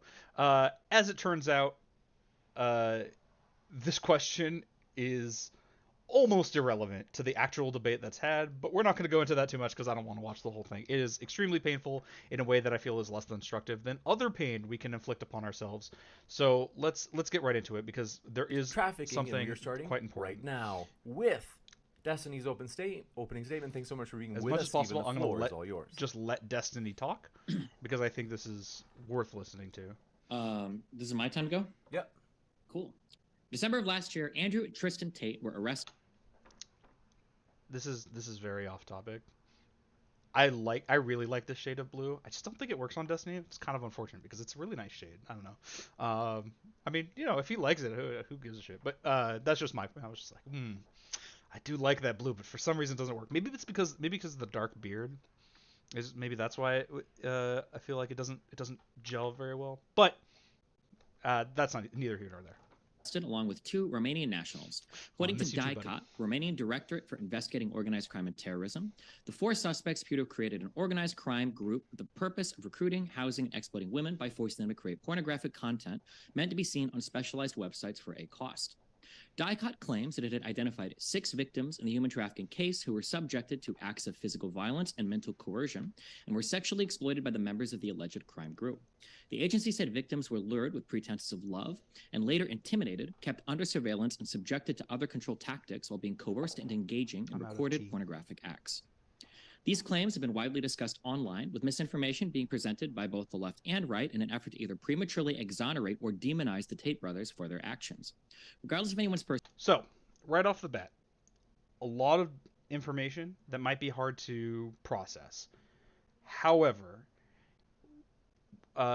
he's establishing a good baseline of where to start from, and notice that this is completely scripted. He's not driving any of this on the fly. He's ready in advance, has a lot of data to back him up, and he's going through it in a clear way. It'll be a little more interesting, I think, later into it, but it's a really good start, and this is why I wanted to watch this debate. I think Destiny does an exceptional job with his opening statement. I have not seen a better one on online debate to date, and I think it is I don't think you always need to have a scripted opening. In this case, it is highly appropriate for the debate we're going to have, highly necessary, and extremely well done. As I said, this is probably the best opening statement I've seen in an online debate so far. It's just very, very good. And so there's a lot of I feel bad just letting it play without providing any sort of commentary, but most of it just speaks for itself. It's just that good, that thorough. Personal feelings about the Tate brothers, however, I believe it is reasonable to assume they have been involved in sex trafficking based on the evidence that is released thus far. a very clear opening, right? I believe it is reasonable to assume that they have engaged in trafficking based on the evidence thus far. No question as to what his position is, and no question as to what he is going to be proving throughout the course of his speech. Very, very clear and concise. It's not necessary to have something like that, but when you do, it can be very powerful when it comes to a subject like this, where there's going to be a lot of obfuscation and trying to change the subject, and Destiny has, from the outset, made it clear that to do so would be a deviation from the kind of debate that we were having. Made. I will stress, however, that new evidence could come to light that would change my opinion on these matters, that would have to be quite fantastic to divert from what is already known. According to the 2014 Romanian Criminal Code, so now we're getting into the detail. Trafficking in human beings is defined as the recruitment, transportation, transfer, harboring. Great. You have to start with what we're talking about. Lots of these kinds of things will just start screaming about, like, he kidnapped people or whatever else. I don't know if he did, but like, I don't remember, and we'll go over it. What do we mean when we say trafficking? Here's the definition, legally speaking, from this source. Very, very clear. Don't allow wiggle room, especially with someone who is this slimy, who you haven't seen yet. I know I'm poisoning the well a bit, but like, we'll get into that tomorrow in particular, of just how weaselly this other guy is. Or receipt of persons for exploitation purposes by means of coercion, abduction, deception, or abuse of authority, or by taking advantage of a person's blatant state of vulnerability, where exploitation is defined by Article 182 as forcing persons into prostitution, pornography, in view of obtaining and distributing pornographic material or any other types of sexual exploitation. That means, for us to say that we have a reasonable belief that Andrew Tate was involved in trafficking, we need to meet just 3 conditions. Did Andrew Tate recruit? That's absolutely phenomenal, right? Here's the definition. Don't just leave it there. Don't leave it for interpretation. This is what it means, and this is how I'll be using it. These are the goalposts that I'm establishing, and I'm going to not only plant them firmly, but I'm going to show how I can jump through them. I don't really think you really jump through goalposts, but like, you know, I will. These are the criteria, and this is how I'm going to be accomplishing it. Recruit, transport, and harbor women onto his property to work for his camming business? Were the women being exploited to work for his webcam business? And did Andrew engage in deception to lure these women into his business? I believe we can easily meet all 3 of these conditions with publicly available evidence right now, so let's review.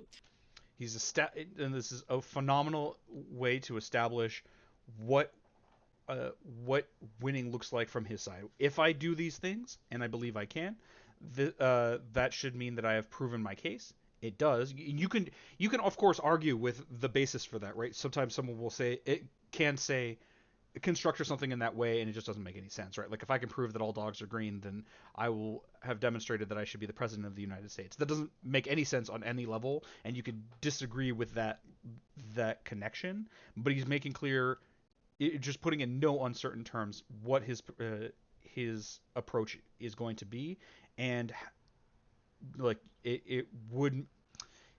I don't want to say it's forcing it, but like it's setting the expectation that disagreement should be on these grounds. Did Andrew Tate recruit, transport, and harbor women onto his property to work for his camming business? Andrew has spoken extensively about how he would recruit women to his camming business. According to his website, Andrew bragged that he had been running a webcam studio for nearly a decade and claimed that he had over 75 girls work for him. What's going to come up a lot throughout this opening, and we see the first instance here, is not just the allegations, not just what people say about him or what is being alleged about him, but what Andrew Tate has admitted to, has said out openly is the case. And if you want to disagree about the substance there, you must simultaneously say that he was like making it all up or whatever else. You know, you have to work against the defendant in a way of, I guess, in a way of putting it. He said his business model is different than 99% of webcam studio owners, and that over 50% of his employees were actually just his girlfriends at the time. And over 50% of his employees were actually his girlfriends at the time, and none of them were in the adult entertainment industry before they met him. The page where he stated this has since been... Oh, and why it's important that Andrew Tate has said things that would be damning is the idea of argument against evidence, against interest. If I tell you something fantastical about me, like I I don't know, I've gone surfing on the back of a whale from one side of the Pacific to the other. You know, I have the reason that I might say that might be just that I want you to think I'm cool and impressive. I have not done this, to be clear, in case anyone was unsure. You know, it sounds really cool, like some awesome dude, but if I say something really embarrassing, you know, if I say, actually, I am unfamiliar with the concept of the internet, and I only learned about what it was last week because I hate technology. I don't know. That's not even really that embarrassing, but like, or maybe like I've literally never done debate, and I am pretending that I am educated on this subject for clout. That is against my interest and would be highly embarrassing were it true. It's not. And so it is less likely that I will say it unless it's true. You know? And so that's why it's important that Andrew Tate said these things of like, they are really damning, and he wants really badly to have not said them right now because that's the accusation against him.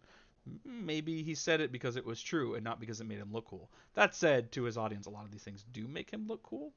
So it's like, it's not perfect, but we don't have access to hard evidence in a case like this. Only what people have said and what people have attested. And, you know, at some level, we have to assume not everybody is lying about everything all the time. Been deleted, but can be accessed via the internet. Tapes were also extremely productive of women on their properties. On the podcast PTW with Entrepreneur with Cars, Tristan speaks about demanding absolute loyalty from his girls that he both fucks and employs as cam models, not allowing them to message other men on Instagram or fall in love with any other person. He speaks about these women as both partners and business assets, and Tristan Tate, obviously Andrew Tate's brother and alleged partner in their sex trafficking and whatnot. So, you know, he would know, and his comments are relevant in this way. You know, he would be doing it alongside Andrew Tate. With other men would be breaking protocol. In Tristan's God Mode coaching guide, he speaks about having 6 different girlfriends whom he demands absolute loyalty from, and all 6 girls that he brags about dating are cam girls that work exclusively for him, following every single order he gave them. He also speaks about having access to social media accounts of these women so that they're unable to communicate with other men. Andrew Tate has similarly spoken about how the women who work for him were not allowed out of the house, not allowed to go to clubs or restaurants with their friends, and not allowed to leave without accompanied bodyguards. They were forced to stay inside of his properties to work for him in Romania, where he transported the women to. Believe that this alone easily satisfies condition 1. The Tates indeed recruited women from other countries onto their property to work exclusively for their camming business.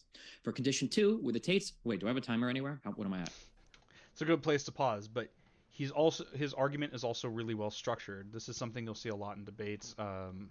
When like learning how to write a debate case, it'll be things like definitions that then like primary value, which we haven't gotten to, but we will tomorrow when we talk about this Daniel guy. And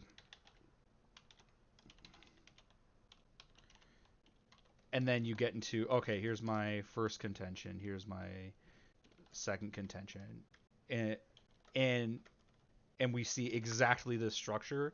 That structure isn't just like, oh, it's good because people agreed on it. This structure is really beneficial to making a case like this. What do we mean with what we say? In this case, the primary value and value criteria don't matter because this is a factual discussion and not a value issue, at least from Destiny's side of things. And then here are the reasons why in a very clear and ordered way.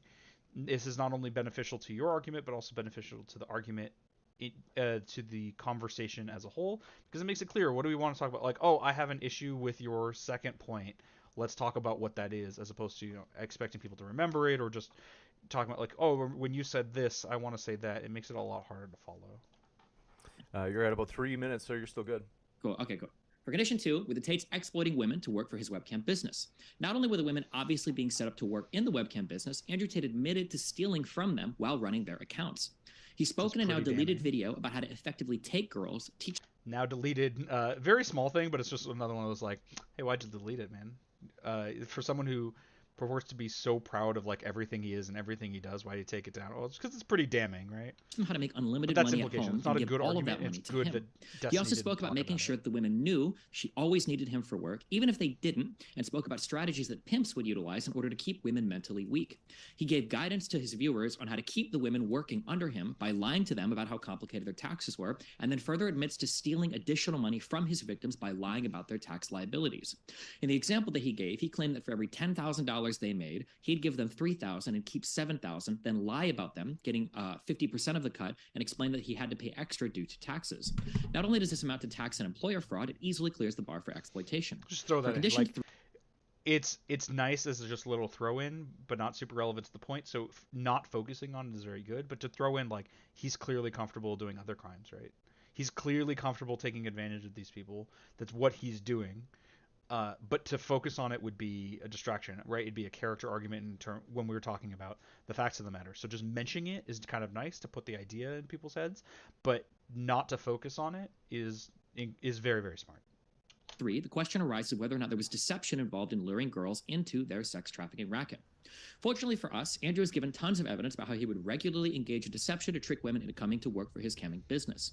He commonly gave advice for how to use a close associate, Vivian, to sell the idea of camming to other girls by downplaying her relationship with Tate and showing the other girls a good time. He would also describe how Vivian would play along with Tate in order to make other girls, newer girls, feel more special to Tate than they actually were. While describing this interaction, he even refers to Vivian as his bottom bitch, which is common pimp terminology for a woman close to the pimp who helps him recruit and entrap other women to work for him. He speaks about pairing new girls with Vivian, using Vivian to show new girls a good time. In logs leaked by the Romanian prosecution, Andrew promises marriage to a girl in order to get her to move to Romania with him. Condition 3 is easily met, as Andrew regularly deceives... So, very clear, the deception and... I should have taken notes about what the 3 different points are. That would have been more thorough. I actually, in retrospect, kind of wish that I had taken notes like I would if this were a competitive debate like I used to do. But that said, like, we can still follow this pretty well. Most people, we can assume, are not going to be writing it down. But this actually does get better the more you write down and track what Destiny is saying. You actually see more of the quality of his opening. Regularly deceives women using the commonly described lover boy method for his sex trafficking organization. There are other problematic aspects we can discuss with Andrew Tate, such as him messaging 15 to 16-year-old girls across Romania from Instagram, the 2 abuse videos leaked of him on the internet, a leaked audio log of him talking about choking a woman and loving it, conversations where women were threatened with violence for not earning enough money, and more. Regardless of the other accusations, I believe there is enough evidence floating on the internet now to believe with a decent probability that the Tates will be convicted of some crime around trafficking, unless something significant changes between now and the trial. Okay, so I wanted to say that this was a perfect opening. I had 2 very small problems with it at the end there. Laying out like the problems with Andrew Tate. From an effectiveness perspective, very good idea. Important to remember, this guy's a piece of shit. Like this wouldn't be the only thing he's done to women that is vile, and it would not be out of character. I understand why we want to talk about it, but it's not, strictly speaking, relevant to the actual argument. And the other part is he changed a little bit the terms when he said, like, I believe he will be convicted of a crime. Well, that's not the same thing, right? Like, you're making the argument that this is the thing he did. I understand that. I think a lot of people, and Destiny included, would say, like, you know, especially if there's a fair trial, being convicted of that crime and is as close as we're going to get to knowing for a fact he did it. It's a little off the top, and of course, this isn't going to come up, but ultimately that opening was phenomenal. You make clear what you're talking about in a conversation that can easily be obfuscated and misdirected. You set the terms of what it means to prove that. You prove it with, not just by saying, like, oh, this happened, but with citing evidence and different kinds of evidence, having the evidence both of what he admitted to saying and what was found by investigators. Ooh, excuse me, I'm just burping a bunch. I'm very sorry. Honestly, this is the perfect constructed, or maybe not the perfect, but this is the best constructed written out speech opening statement that I've seen on internet debates. I think it was perfect for this scenario. Not always is a good idea for you to have a scripted speech like this, but here it is what was called for, and it was executed phenomenally. What we are about to see in return is not that. It is very, very much not that. And it will be a prelude into what I want to talk about tomorrow, because it's going to take a while to get through this guy. Daniel, I don't want to make an attempt. The Muslim skeptic, I don't know how to pronounce his last name. Who kind of a piece of work. And this is where I want to take notes about like what he's talking about, just so I remember for tomorrow. But we're going to watch this, comment on it, and then we're going to cut it there and pick up with a different debate with the same guy, because who he is will become more apparent, and why it's relevant to talk about how he approaches things, even though it feels like in a debate that shouldn't be relevant. Thank you very much for that opening. And want to let you know we're going to more. Jude will be thrilled for he is rash. Well, thanks with us, Daniel. The floor is all yours. Bismillah, alhamdulillah, salatu wa salam ala rasulillah. As a Muslim, I completely condemn Andrew Tate's past involvement with the webcam business. I also condemn... It's a little weird, right? Just right off the bat, a little weird. Not the references to his religion. All right, people can have reasons for whatever, but like take issue with the webcam stuff, but not like the trafficking or the abuse, or like obviously he's going to take the position it wasn't trafficking, but it's really weird. Like of all things to take issue with it's just like, oh, he did pornography, but like this is a hang up of his. I've seen him have debates about like the evils of pornography. It's just really weird to start there. My best guess is that he's like, oh, I'm not just pro Tate. I have problems with him. I just don't think he did this thing. But you'll see, like, he doesn't even commit to that in any thorough way. His personal behavior that is contrary to the values of Islam. That being said, last year he converted to Islam, which means he is my Muslim brother, and as such, I will stand by his side and support him. We're gonna type this out.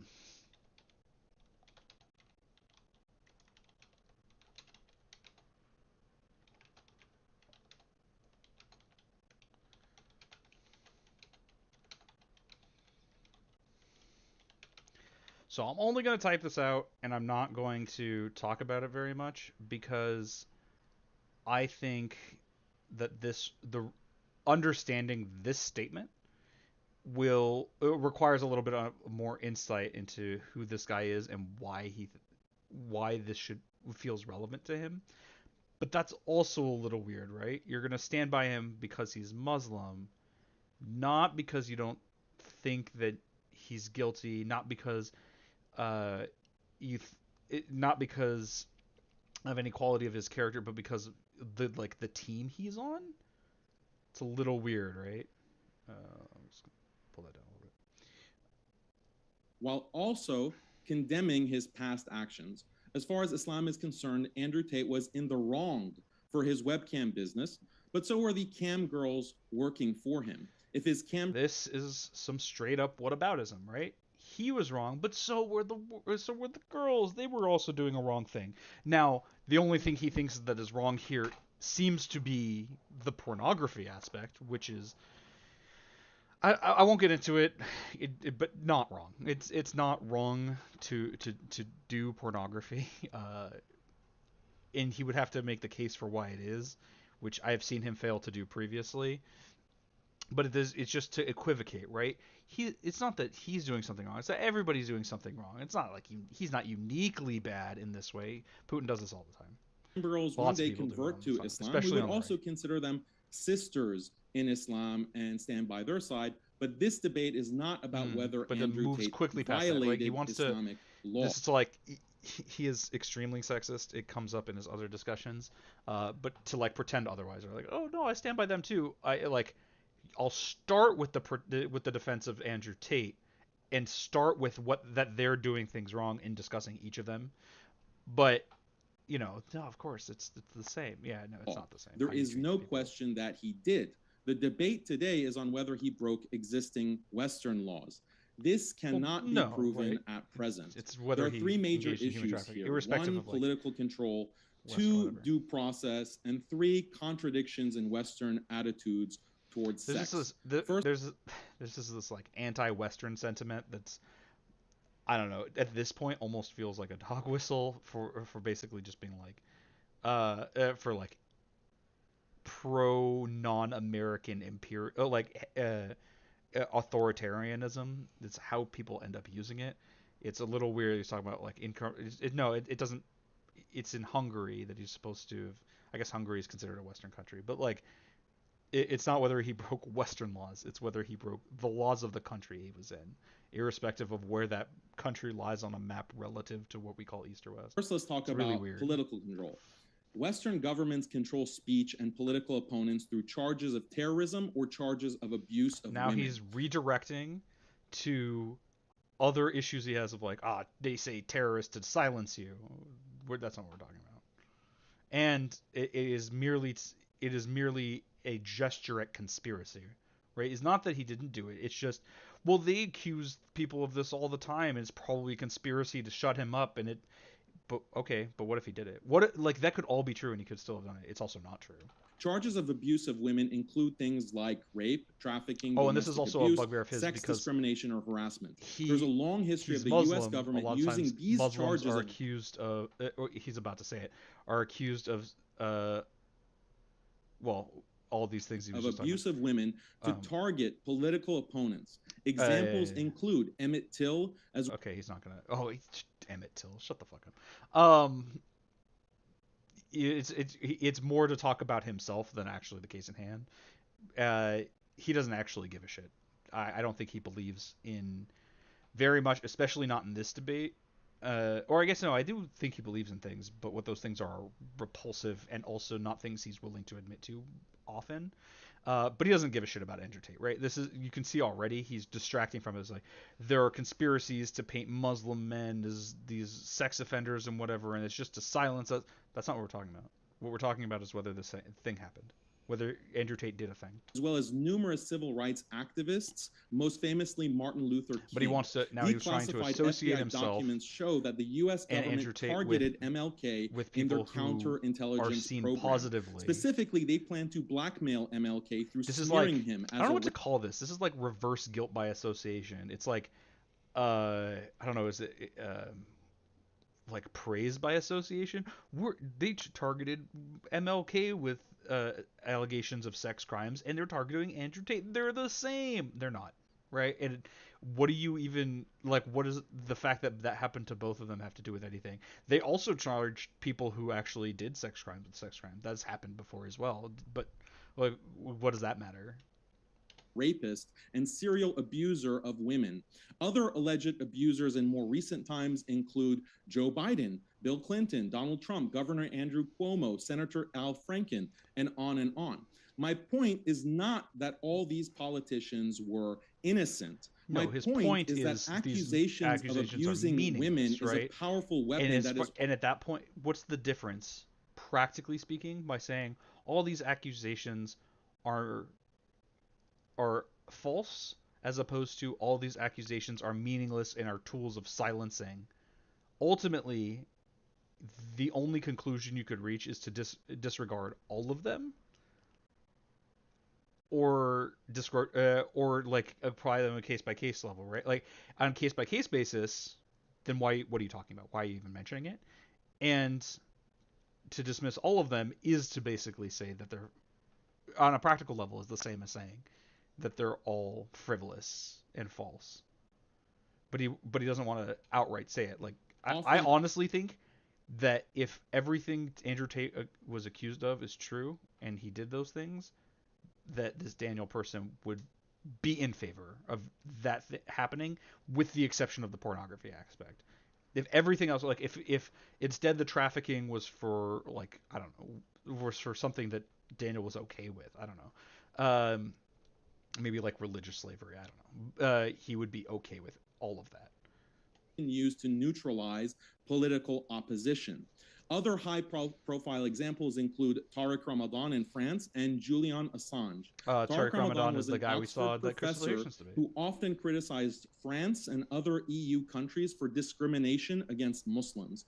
For this, he was targeted and eventually detained and put into solitary confinement for months on multiple charges. This is that, again, like, no accusations have legitimacy. It doesn't matter if I did anything. It's only being done because of who I am, and therefore we shouldn't even talk about it.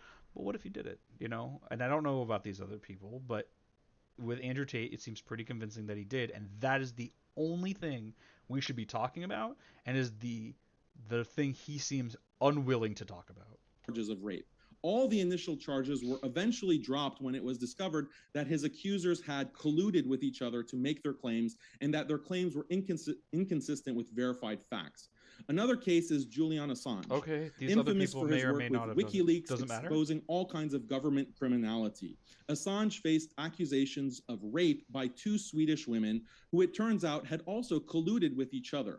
After 7 years of Assange being holed up, the Swedish authorities dropped the case because, quote, the memories of the women had faded about the alleged incidents. The whole case was dropped, but the political objective had been achieved of neutralizing Assange, since he is now facing extradition to the U.S., where he'll be either imprisoned for life or executed. Like, this is the only real Tate's point case I can has a derive lot from of parallels with we should Assange be distrustful and of women other who make dissidents. accusations. We cannot ignore this context of political control through and we should accusations trust of these rape men with power. and abuse of women. This is Point the value I think he due actually process. holds. Tate and his brother and 2 others face charges of trafficking and rape, etc. The problem is these charges violate fundamental aspects of due process. This is because, 1, the crimes are poorly defined. 2, they have low standards of evidence, for example, simply the verbal claims of women. And 3, they can be made at any time for the events in the past as needed, meaning there's no statute of limitations. And 4, they result in extreme social damage, even without conviction. And this is, again, due process is a basic human right acknowledged in all legal systems. To whether he did the thing or not. Maybe he shouldn't be in prison because he was denied his rights of due process. That would be reasonable. But it doesn't change whether he did it or not. And that's what we're here to discuss. And again, point number 2 is again an instance of talking about anything about other than, did Andrew Tate do it?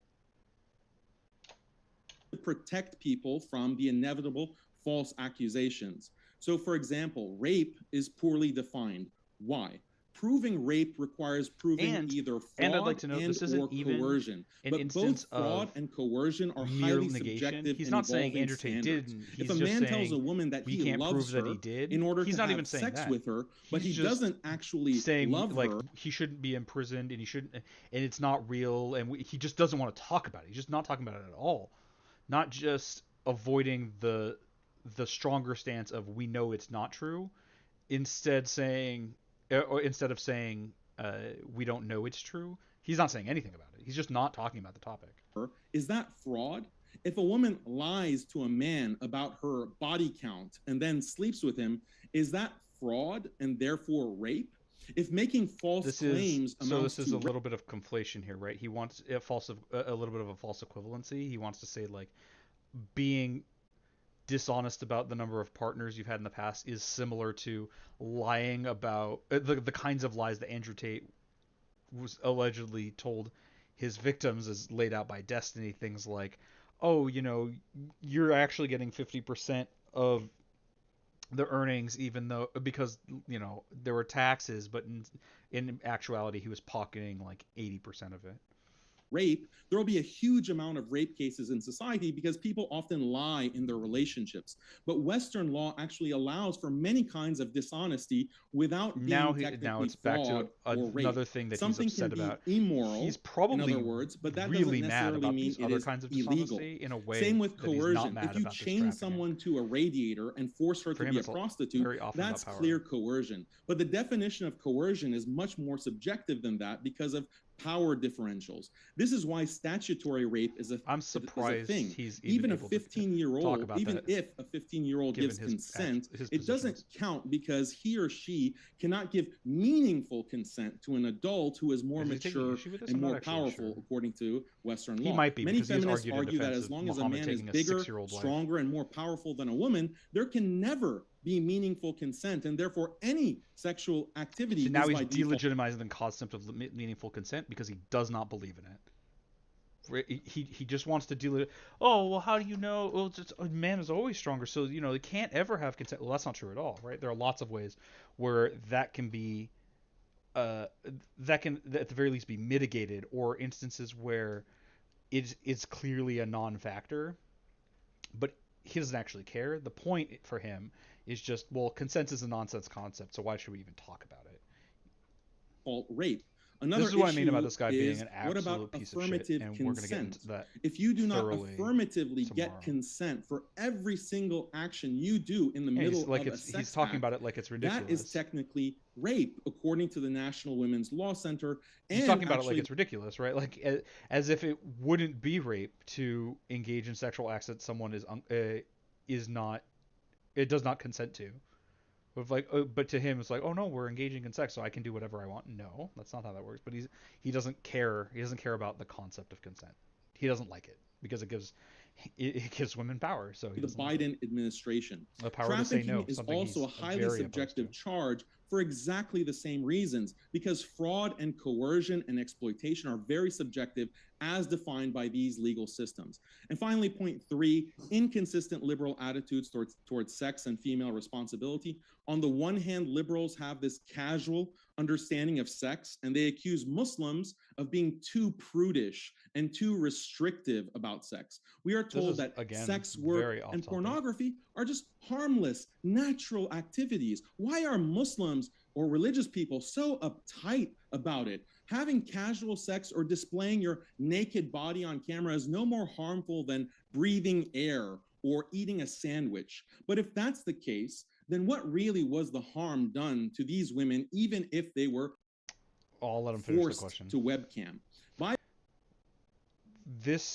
This notion is absolute nonsense, and it should appear to be that by literally anyone who listens to him. Even if you agree with him, it should be very clear that even if something is not harmful in and of itself, being forced to do it can be, right? Like eating isn't bad, but force feeding is. Well, yeah, because consent and force matter. And there are things that are more or less harmful, especially in this regard. But he doesn't give a shit about the force or the power being exerted on people. He is. We'll get into this a lot, but this guy is the most authoritarian person I've ever seen, and he does not care about what people want. It's about his power and his will. And so you don't have a right to do with your body what he thinks is repugnant, and it doesn't matter whether you're forced to do it or not. They're the same thing. They're just as evil, and that force is not bad because he likes the exertion of force. And so why would he take issue with it? He wants to exert his will. And if someone wants to exert a similar kind of will, the only problem he has is the parts that disagree with what his vision are, not what he's doing. By the liberal logic, wouldn't it be as harmful as being forced to breathe air or to eat a sandwich? But normal people, of course, recognize that being forced into sex is more of a violation than being forced to eat a sandwich. But that implies that the act of having sex is more significant, more sensitive, and potentially more damaging than other everyday activities. And that's exactly why Muslims are so... Like eating a sandwich is less significant than driving a car. Does that... Because, driving a car has a lot of risk of harm by, you're driving a deadly weapon in some sense, right? Why shouldn't they be the same thing? Why are you considering them different in terms of significance if they're both okay? Well, it's not wrong to drive a car. It's nonsense, but he doesn't care. He does not believe in logic. He does not believe in thoughts. He does not believe in argumentation. He believes in power. cautious about it, and have strict and I'm poisoning the well a lot because regulating I already know who this guy exactly is. The same I'm rules trying to liberals contextualize criticize Islam what he's saying, so despite this is the fact that you don't have the context Another inconsistency, yet. We are told that women are strong and like independent. But then when it comes to these sex cases, we are told that women are like children and that they're so easy to deceive and so easy to manipulate. So which is it? If it's so easy to deceive and manipulate women, then maybe we need to ban pornography entirely. People are being capable. Do you hear that? People are. It is possible to deceive women. Therefore, you should ban pornography. Literally, what? What the fuck? How do you arrive there? But he doesn't care. He doesn't believe in what he's saying. He believes only in his conclusion and the power to exert it. So he is asserting that he wants pornography to be banned. It doesn't matter if there are good reasons or not. He'll say anything he can to try to convince people of that so that he can make that the case. He doesn't give a shit. None of it makes sense. And institute a male guardian system so that women can be fully protected at all times. A male guardian system. Can't be taken advantage of by the likes of Andrew Tate. Maybe the people who are so offended by Andrew Tate's business model can acknowledge that an Islamic system would completely shut down his whole operation before it even launched. You think this thing is a problem? This is because I don't think it's a problem, but even still, the solution is protecting people's That's rights, his approach. as opposed to the subjective and highly politicized legal standards of the Western legal system. You got it. Thank you very much for that. There's his opening statement. Literally not one word as to whether it's true or not. Just a delegitimization of the concepts that he takes issue with in the quote-unquote West. Things like consent, which I'm sure are not exclusively is not exclusively a Western idea. Things like agency. Things like the deception. And this is a taste, a small taste, of how absolutely disgusting this person is. And while it came out a bit here, this is not the best way of seeing it. So we're gonna cut here. We're gonna stop with this. I'm getting a bit tired anyway. I'm noticing it's after about 2 hours. It gets to be a little wearing. It seems to wear on me a bit. But we'll finish with this tomorrow, focusing on. Actually, before I go to my full face, let's find the video that I want to talk about. I believe it's with Matt Dillon. It might be Aaron Raw.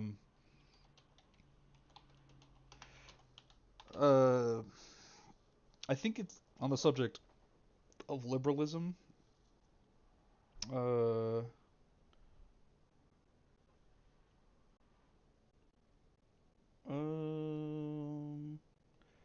Let's see. This is the one. Okay. I have seen this, so I know it has the kind of content that I'm talking about. I believe this is correct. I like Aaron Ra a lot.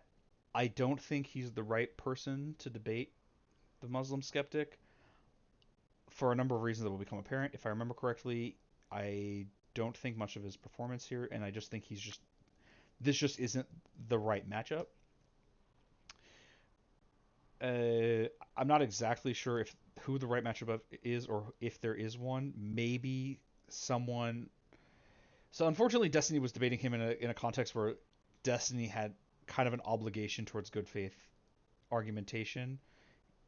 Maybe Destiny could be good in that regard, in the sense that he knows how to argue in bad faith if he needs to. Vosh might be good in that way as well. I think possibly the best is just that the Muslim skeptic is so odious that anyone who gives him a platform is platforming irresponsibly. I don't know how many, what his following is on his own. If it's larger than this, then maybe it's good to have someone contest it for his audience. But it's very rare that I think someone is so odious that they shouldn't be platformed.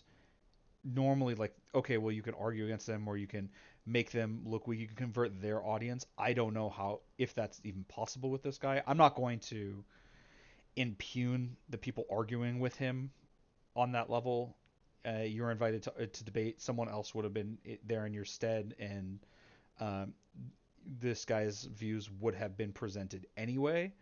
I I don't really think the modern day debate should continue to platform him. I think it's causing an active harm, and we'll see why in a few ways. A lot of his ideas are on the rise in ways that might not be obvious, or at the very least seem disconnected because they aren't couched in a Muslim outlook on the world, or at least claims to be Muslim. I don't know how much this corresponds to the actual teaching. My statement is not on Islam. It's about this guy.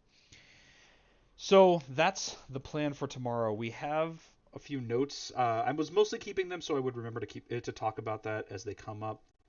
There's a lot more stuff to go over, and we will definitely need that with the notepad for different purposes as we go over this debate tomorrow. But that is the idea. I saw some new people in the chat. I am very appreciative of y'all popping in. Thank you so much. Spread the word about my terrible little debate channel. I think as I go over these that while I might be a little apprehensive, just because it's always it's always a cause for nervousness to do public speech in public debate.